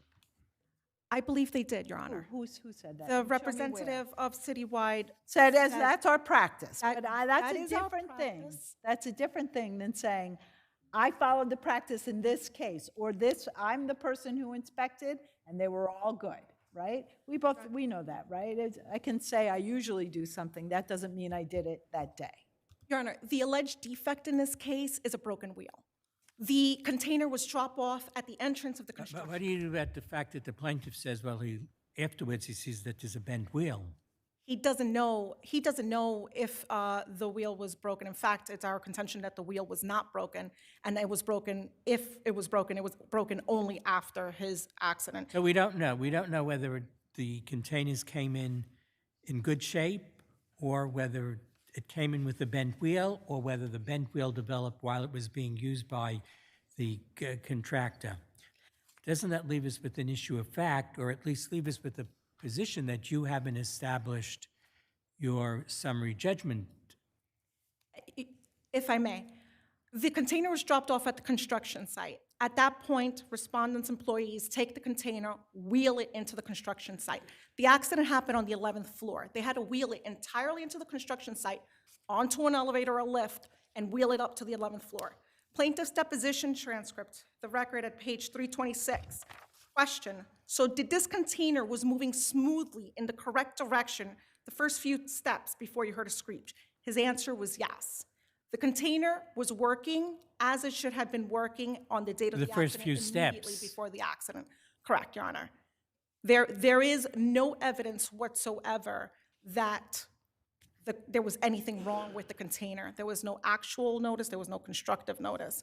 We have met our burden of our prima facie case on this matter. There was no negligence, and therefore, all the claims against us should be dismissed, specifically the common law indemnification and contribution, which were deemed abandoned, and also the contractual indemnification, because the respondent has to prove that they were free from negligence in order for that to stand, and they have not submitted any testimony that they were free from any type of negligence.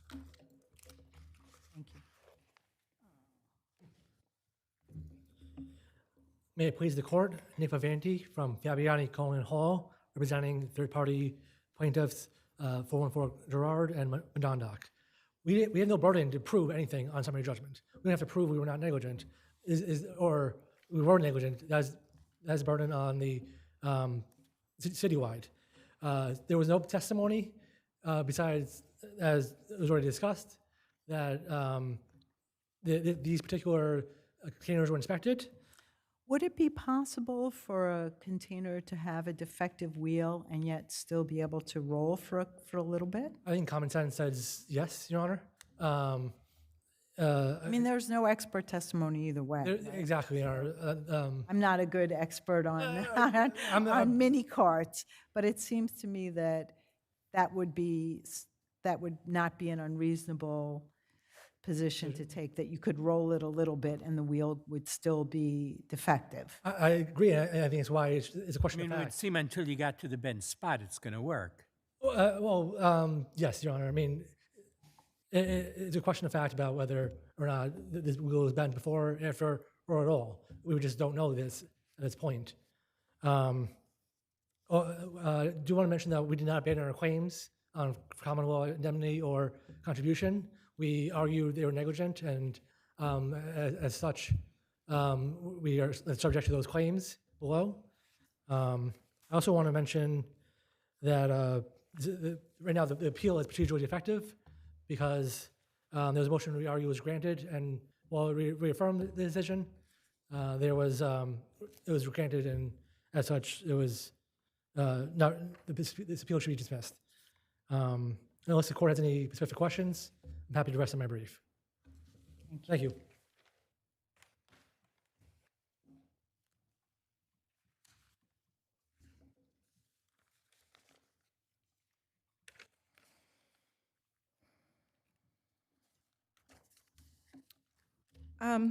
Under CPLR 5520C, the appellate division may treat the notice of appeal that references the earlier order to be as part of the later order, and we ask the court to do that in the interest of judicial economy.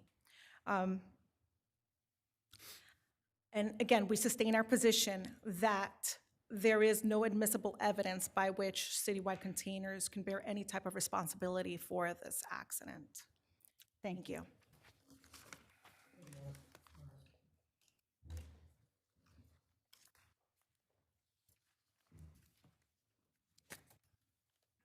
Troyer versus Lone Street?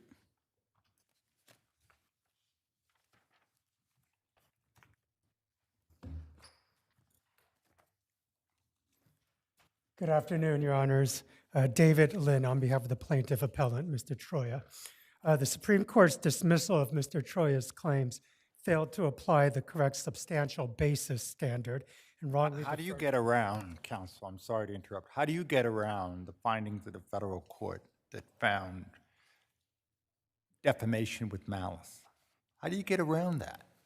Well, first of all, And then, after the federal court dismissed the counterclaim, to have the temerity to file a separate state claim here. It doesn't, I mean, we're talking about discrete findings saying not a slap case.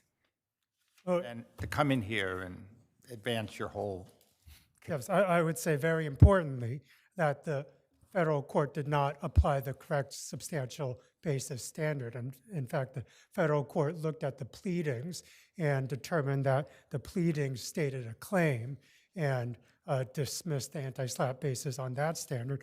And then we came to state court, and the state court basically deferred to the federal court's determination that it said the Lone Street stated a substantial basis because of what was stated in the complaint. Even if, Your Honor, the federal court made that determination, it is still not a final judgment, and there are still claims that Lone Street tried to assert in federal court that were dismissed.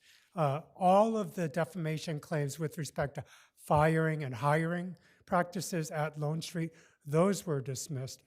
Counsel, the federal court found that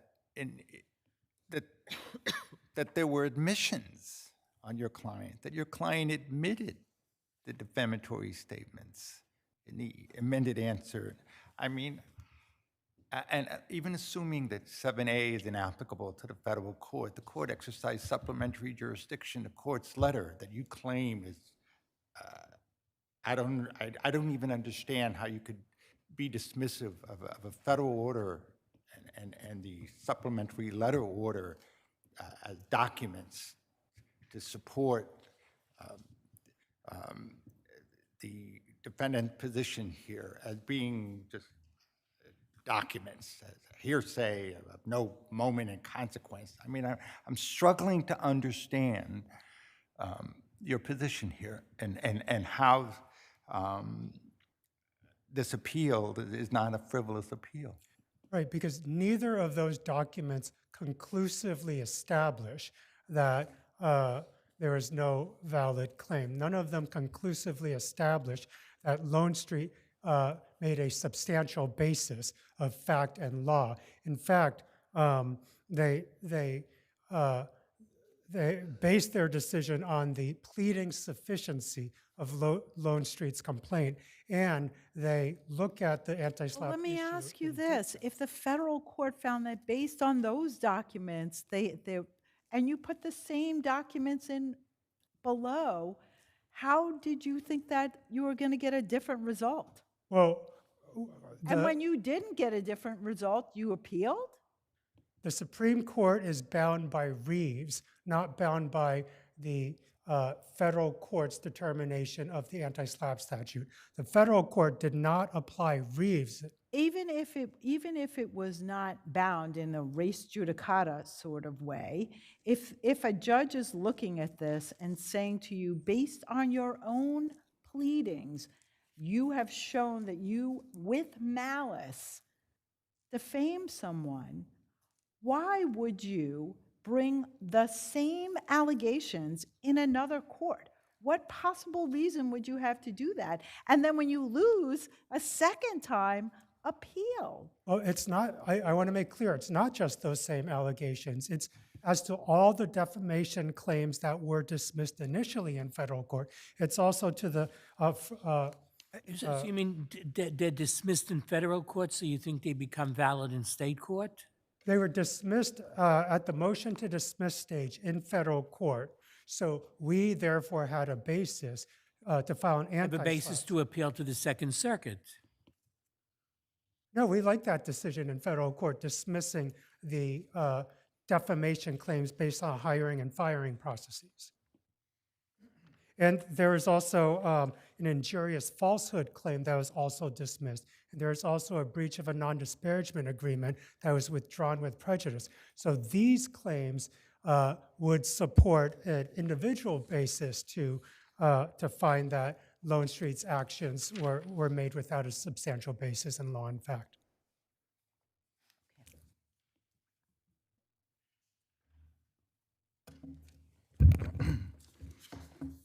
May it please the court, I am Amir Tusi. I represent Lone Street and Ian Lampole. Basically, the way this case stands is that in federal court, the plaintiff has been found to have defamed you. My clients, yes. Yes, and I think it's actually important, after what Mr. Lynn said, is to level set on what the claims are in federal court, because there's been some discussion about, well, those defamation claims were dismissed. That's actually, I think, a misrepresentation of the facts here. So I think there were 6 causes of actions in the federal case. 4 of them currently survive, right? One of them is 2 of them are defamation counts. And of those 2 defamation counts, all of the statements for the first defamation count, that's defamation per se, were found by the court to have actually occurred. The second defamation And account, those statements are a part of this Yes. litigation, right? Yes. So as to those counts, not the counts that were dismissed, but the counts that were found to be defamation, they were repled in the state claim. that's correct. And So my colleague's question is, there's this thought they were found to be defamation as a matter of law in the federal court, and Correct. somehow the state court was going to do something different with them. yeah, and I think one of the arguments that we made in the state court was that you can't, I mean, And you certainly don't get to an anti-SLAPP situation in the face of that federal holding. correct, because we have You have a court saying, you had a substantial basis. unless we're going to say that Naomi Buchwald, who's been a judge for over 20 years, is not a reasonable mind, then yes, we have, under the Reeves standard, a substantial basis is intended to mean such relevant proof as a reasonable mind may accept as adequate to support a conclusion or ultimate fact. Judge Buchwald is a reasonable person. She has found defamation. In fact, she has found defamation on the 2 counts. When they say 6 defamation counts were dismissed, what they're really saying, what they actually mean is that on the second defamation claim, there were 6 statements of the 8 that were alleged for that particular count that were dismissed. Okay, fine, but 2 of them survived. 2 of them were found to be defamation. And those are pled again in the state court. Correct. And then on top of that, there's 2 other claims that are going to go to trial in Well, you're going to trial on a trademark infringement in federal court, right?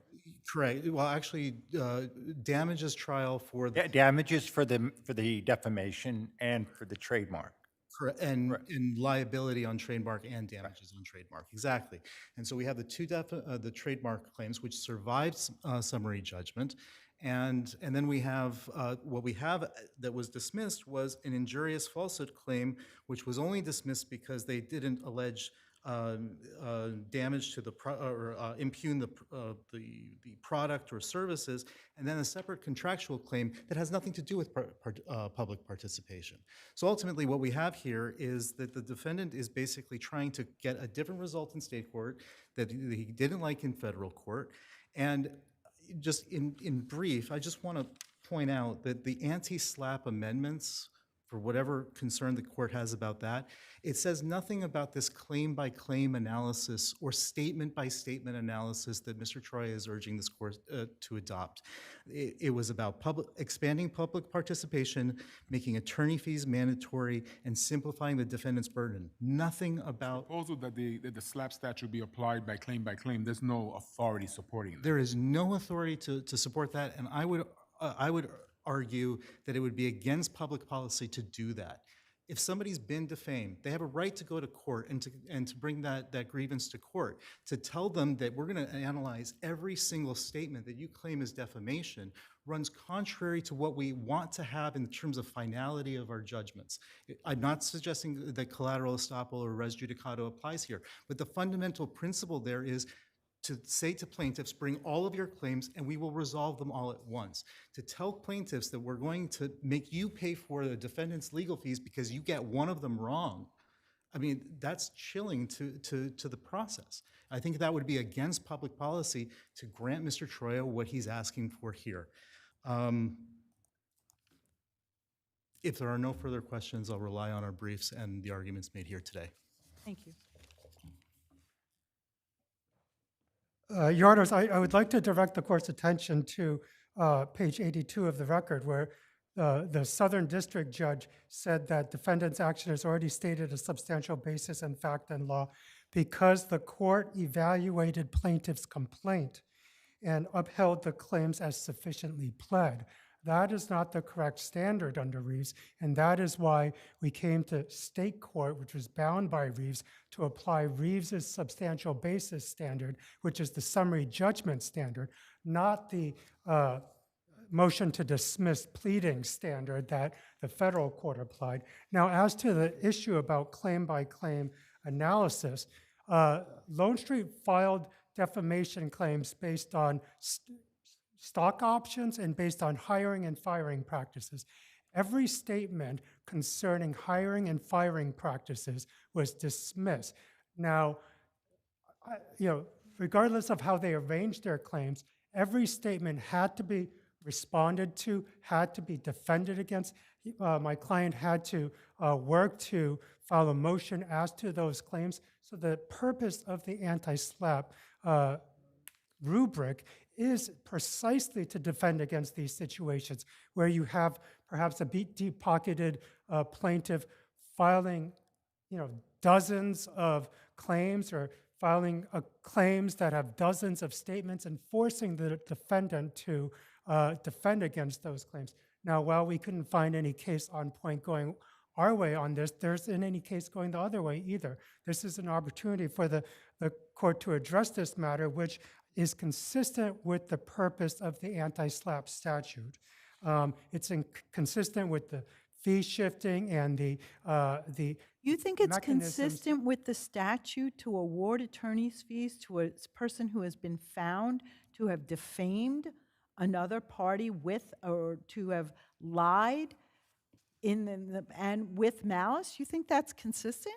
Well, first of all, I would not say that. Well, that's literally what we have here, right? He has been found to have defamed, to have published an injurious falsehood with malice, right? And you're saying to us that it would be consistent for us to award you attorney's fees? Well, first of all, that's not a final judgment. Second of all, the early dismissal mechanism of the anti-SLAPP statute does look, purposefully at the procedural impact of the case on the defendant. And because of that, there is a policy, there is an interest in looking at each individual claim. Okay, thank you.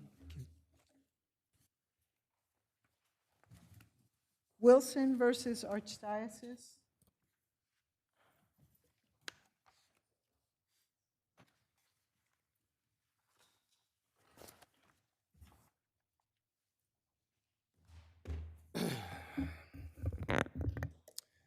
Good afternoon. May it please the court. Patrick Lawless for the defendant appellant Archdiocese. Obviously, we're all aware that this court has issued an order last month. I believe Judge Schulman was on that panel in the Dominican Sisters appeal. Unfortunately, those appeals weren't heard together, and there are some issues that weren't raised or addressed in that decision, and I'd just like to briefly go through them right now. Number one, the order states that Bishop Walsh had testified that there were two prior letters about complaining about abusive conduct by Father Paracow. One of those letters couldn't have been prior. I believe Bishop Walsh had initially testified it was 1977, but then he later corrected himself. And that letter is from a mother of two students, and it's addressed to His Eminence Cardinal O'Connor. Cardinal O'Connor wasn't appointed until 1984 and wasn't elevated until Cardinal until 1985, so obviously that letter couldn't have been received prior to the abuse alleged herein.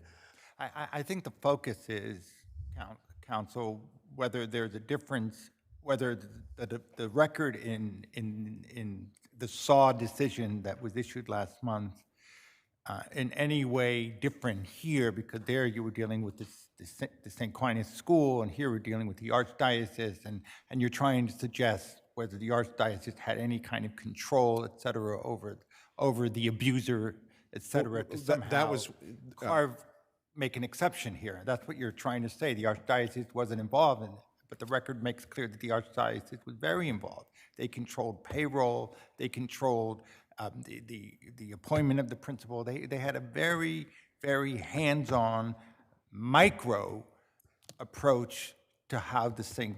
Aquinas was functioning in terms of the faculty, et cetera. I don't believe that's in record. I believe the testimony in this record is that the Dominican sisters were responsible for the hiring and firing and supervision of the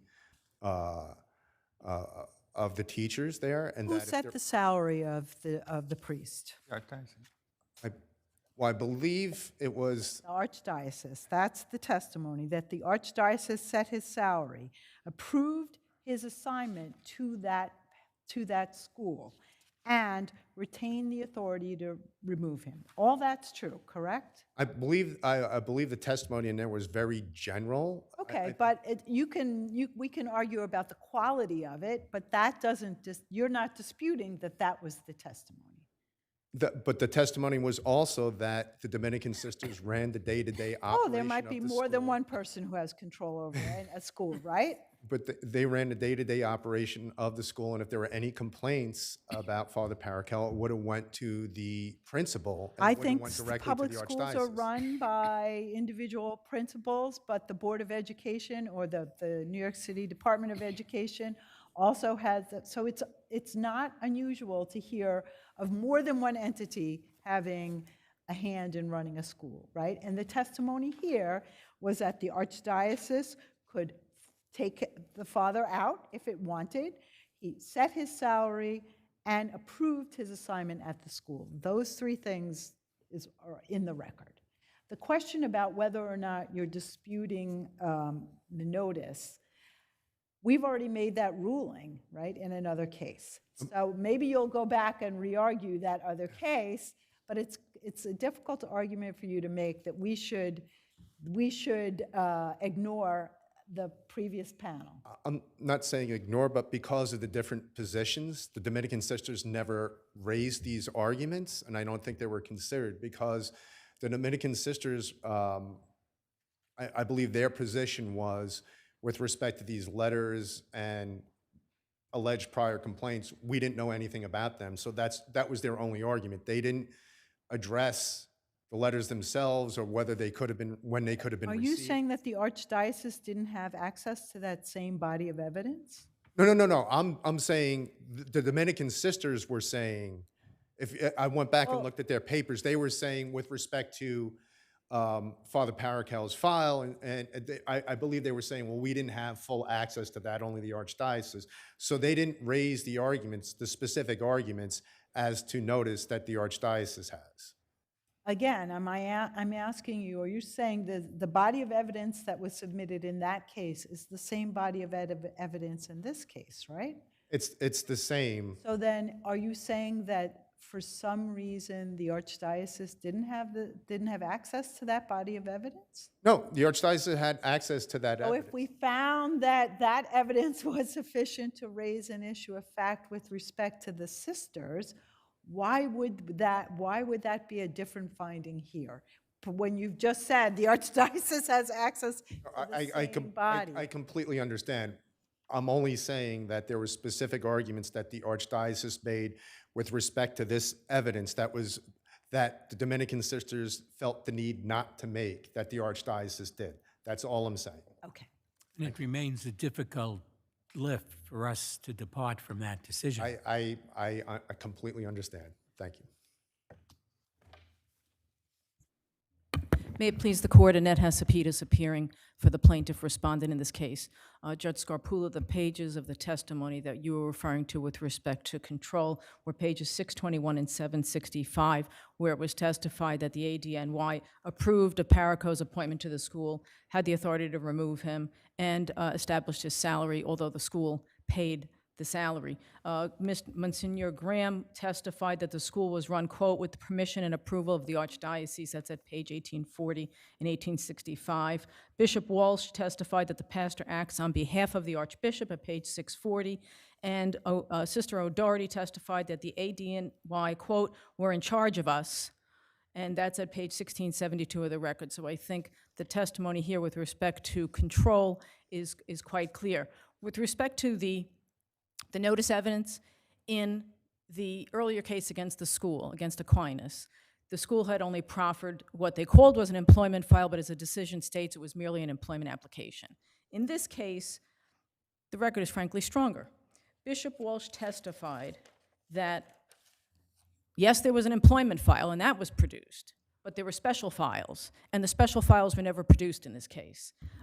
He testifies about the existence of special files which would contain child sexual abuse complaints at 567 and 627 of the record. At page 2131 of the record, counsel for the plaintiff says, despite years of attempts to get these special files, they've never been disclosed. So it's very hard to contest notice of propensity of an employee's behavior if you haven't produced the records that your witness has said would contain that evidence. The 1977 letter, the court below said, you know, he recanted the statement and it's something for a jury to resolve. There was a 1969 letter, though, at page 172, and that raised red flags and was also evidence of notice. In that letter, several parishioners were complaining that this priest was telling children, 14-year-olds, right? You can't commit a sin if you're 14 years old, so you don't need to go to confession. And it's not a sin to lie, so you don't need to go to confession. And this would be, as plaintiff's position is, that's like a grooming technique.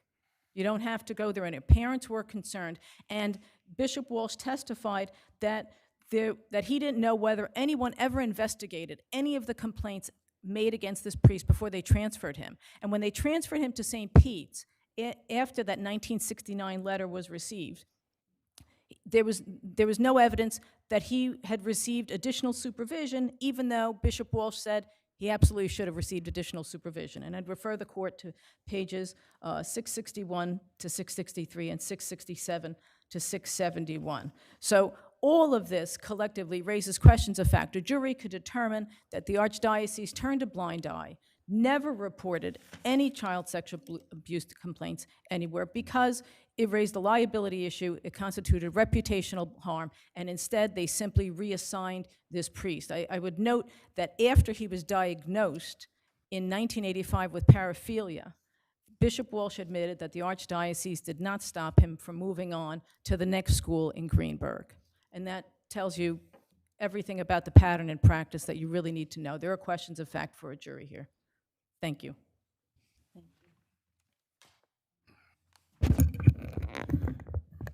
Just like to briefly address again the control issue. The testimony from Sister O'Doherty was just more in general, and I believe that that's the evidence in the record. It's just general that because Father Paraco was an archdiocesan priest, of course the archdiocese had to approve him going to a non-archdiocesan school, but it still didn't control the day-to-day operation of that school and the supervision of Father Paraco. Is that required? I'm sorry? Is that required? Well, they didn't have any control. Are there any cases that say that, you know, the Board of Education, if, you know, should not be held liable for a tort against the school because it doesn't control the day-to-day operations of the school or the New York City Department of Education? But it's an independent school. It's not a diocesan school. Well, that's your position, right? But certainly if it was independent, there would be no ability for anybody other than the school to fire the priest, right? I think, and again, that testimony was sort of in general. If because he was an archdiocesan priest, if they had any complaints about him, that they could ultimately transfer him, but the school itself was the one responsible for supervising him and controlling him while he was teaching there. Thank you. Thank you. Lorenzo versus Sankin.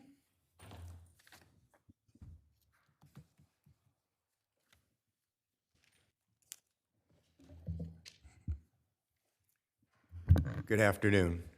For the appellant plaintiffs, Americo Lorenzo and Lourdes Lorenzo, Marvin Furman from Wolf and Furman.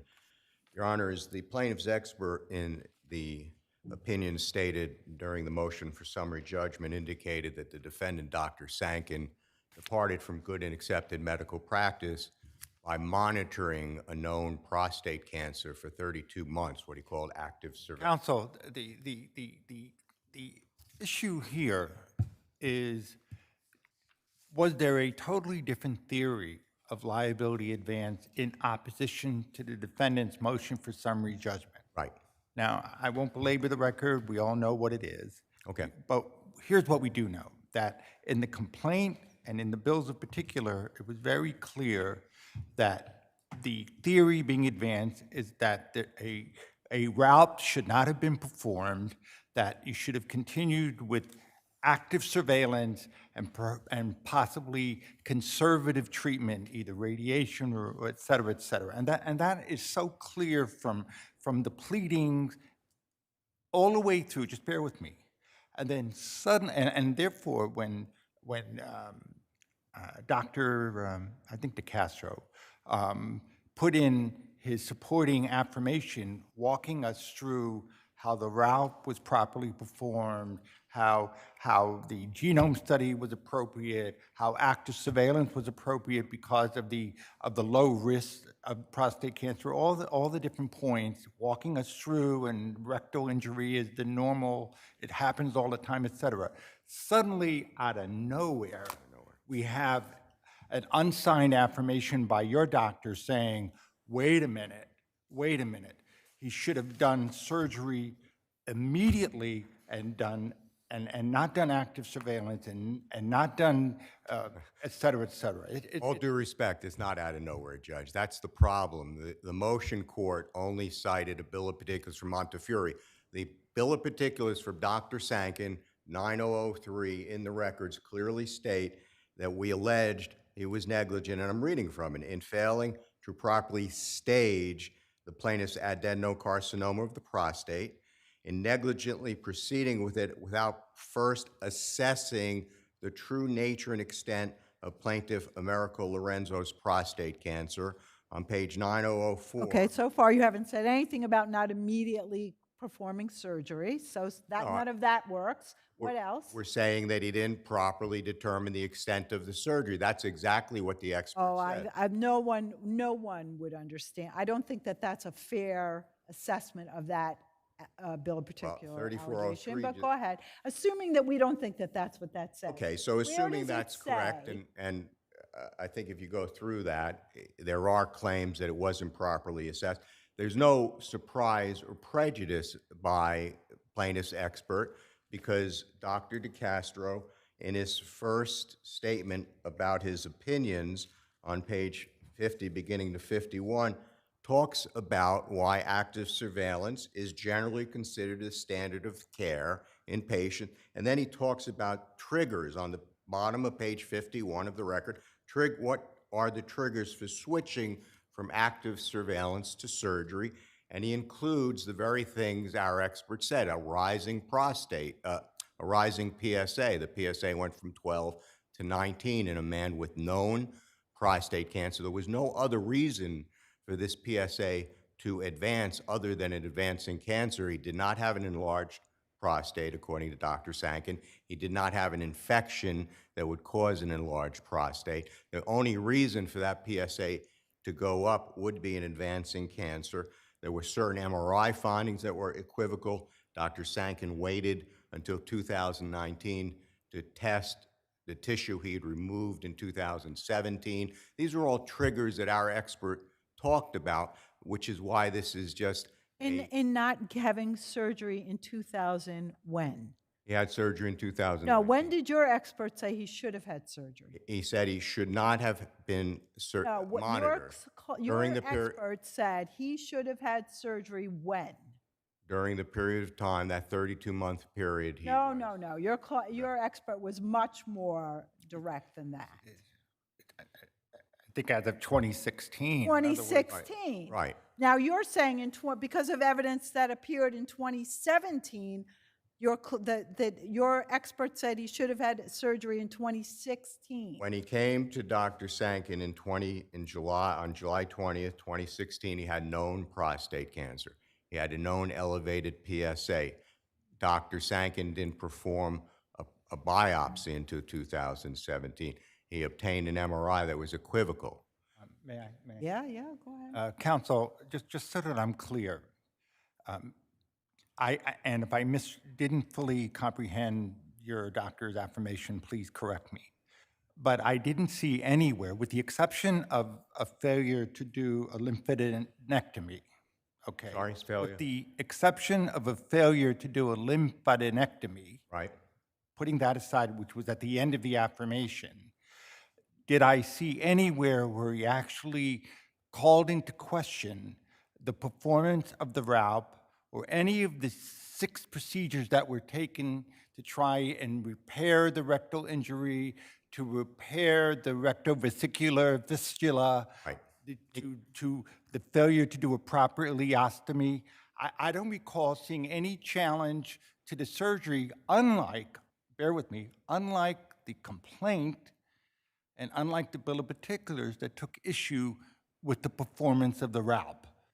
Did I misread that? The expert indicated all those complications you're talking about were because he delayed in performing the RALP.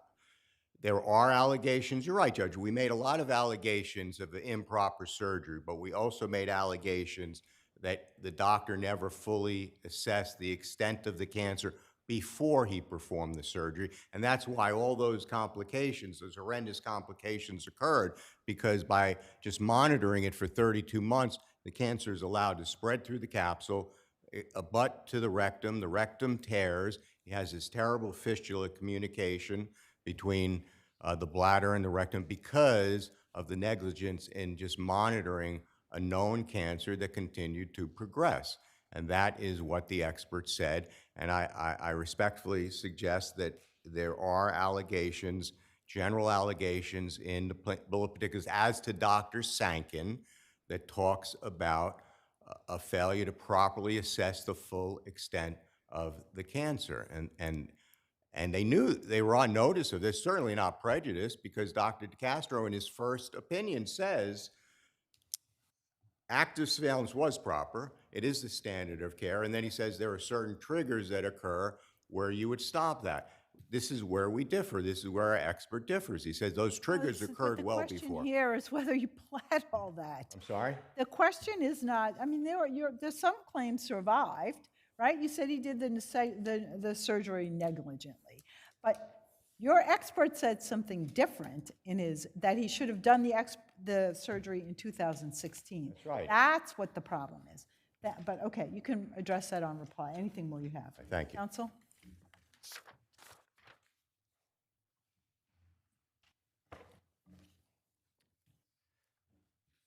Good afternoon, Your Honors. On behalf of the defendant respondents, Ryan Ducman of UL Legale Venetra. As the court has appropriately brought up already today, in opposition to defendant's summary judgment, plaintiff completely reversed their theory of the case and attacked care that has never been part of the pled dates of negligence. The motion court correctly identified that's improper, as it is a new and contradictory theory raised for the first time on summary judgment. So let me ask you, what do you think that in the bill of particulars was pled? That he should have continued monitoring and not done the surgery, right? And that the surgery was performed negligently? Yes, Your Honor. That's what it seemed to me like was pled in the bill of particulars. It's not ambiguous. This wasn't a boilerplate bill of particulars, which we have all seen where it alleges everything under the sun. This was very specific. He said you never should have operated, and you did the operation wrong, and here's why. The dates of negligence and the complaints start at the surgery. That's the scope of the case. This is what we were defending. The purpose of a pleading, the purpose of a bill of particular, which just amplifies the pleading, right, is to give us notice as to how to defend the case. We defended this case up through summary judgment under the assumption that this was a surgical malpractice case, because that's what the pleadings say it was. They attacked the need for— And your expert didn't address at all the fact that there was monitoring from 2016 to 2000, or not addressed the failure to do surgery in 2016 as an opposing summary, or opposing the plaintiff's Absolutely, Your Honor. The fact that our expert happened to talk about that portion of the care was essential to meet our prima facie burden on summary judgment and to provide context to rebut their actual claim in the case, which again was, you shouldn't have switched to surgery. So of course our expert had to talk about why he did active surveillance and then why he transitioned to surgery to defend that. He did not have the opportunity to, and he did not focus on rebutting the idea that he never should have done active surveillance in the case. There are numerous arguments we could have made that we never had the opportunity to because we were never on notice of that claim. And it would be extremely prejudicial to allow plaintiff to completely shift the target for summary judgment and argue the opposite of what they told us the case was. The motion court correctly found that was impermissible. If I may briefly just address a couple of the other points they said, as to this idea that the BP for Dr. Sankin is somehow its own thing. He's an employee of the hospital. It's read in the context, and if you look at the BP for Dr. Sankin, it's 99% of that language is focused on how he did the surgery wrong, which is completely dropped on summary judgment because they couldn't win on it, right? And then if you look at this language that he's talking about, the investigation that needed to be done, every time that's mentioned, it's in the context of you should have done that before you decided to operate, because their claim was you never needed to operate at all. Was there anything, and again, if I missed something, let me know, was there anything challenging the manner of how the biopsies were performed? No, absolutely. Because there was a great deal of attention in their expert in opposing your motion, addressing the notion of cognitive biopsies versus a trust. Nothing about based on a different kind of biopsy, and they even put in a peer review article of Dr. Sankin that supports a different kind of biopsy, but that was never raised in the pleadings. No, and it's outside the dates of negligence, which again started at the date of the surgery. Even if you take the more expansive dates in the BP, it's September of 2018. That's 2.5 years that are not covered, which is when their expert criticizes. You can't do that. You can't change the dates. You can't change the claims in opposition to summary judgment. And we respectfully request that the court upheld the motion court's determination. Thank you. You have a minute, counsel. While we believe those allegations are in the bill of particulars, this court has held that even unpled allegations can proceed if there is no surprise or prejudice. Well, changing the dates of the alleged malpractice by a couple of years, it's hard to say that that's not surprise. In your bill of particulars and complaint, the malpractice is starting in March 2019, and in your opposition to summary judgment, it moves to July 2016. It's hard not to be surprised by something like that. The bill of particulars does expand the dates. There are dates talking about the biopsy in 2017. With regards to the biopsy, there were extensive questioning about the biopsy. There was this article that Dr. Sankin wrote about the difference, which is in the record, the difference between a cognitive and a software-guided biopsy. He concludes in that article that the trend is that the software-guided is more reliable. And in the cases of Artemu versus the city, Valenti versus Caymans, this court has held that then when there is extensive questioning, there is no surprise. I just wanted just one last point. Okay. Dr. DeCastro does deal with this claim. In his opinions, he does talk about why in this case, until he did the surgery in 2019, that active surveillance was proper. That's his opinion. He sets it forth. So he does dispute our expert, and there is no surprise and prejudice. Thank you. Thank you.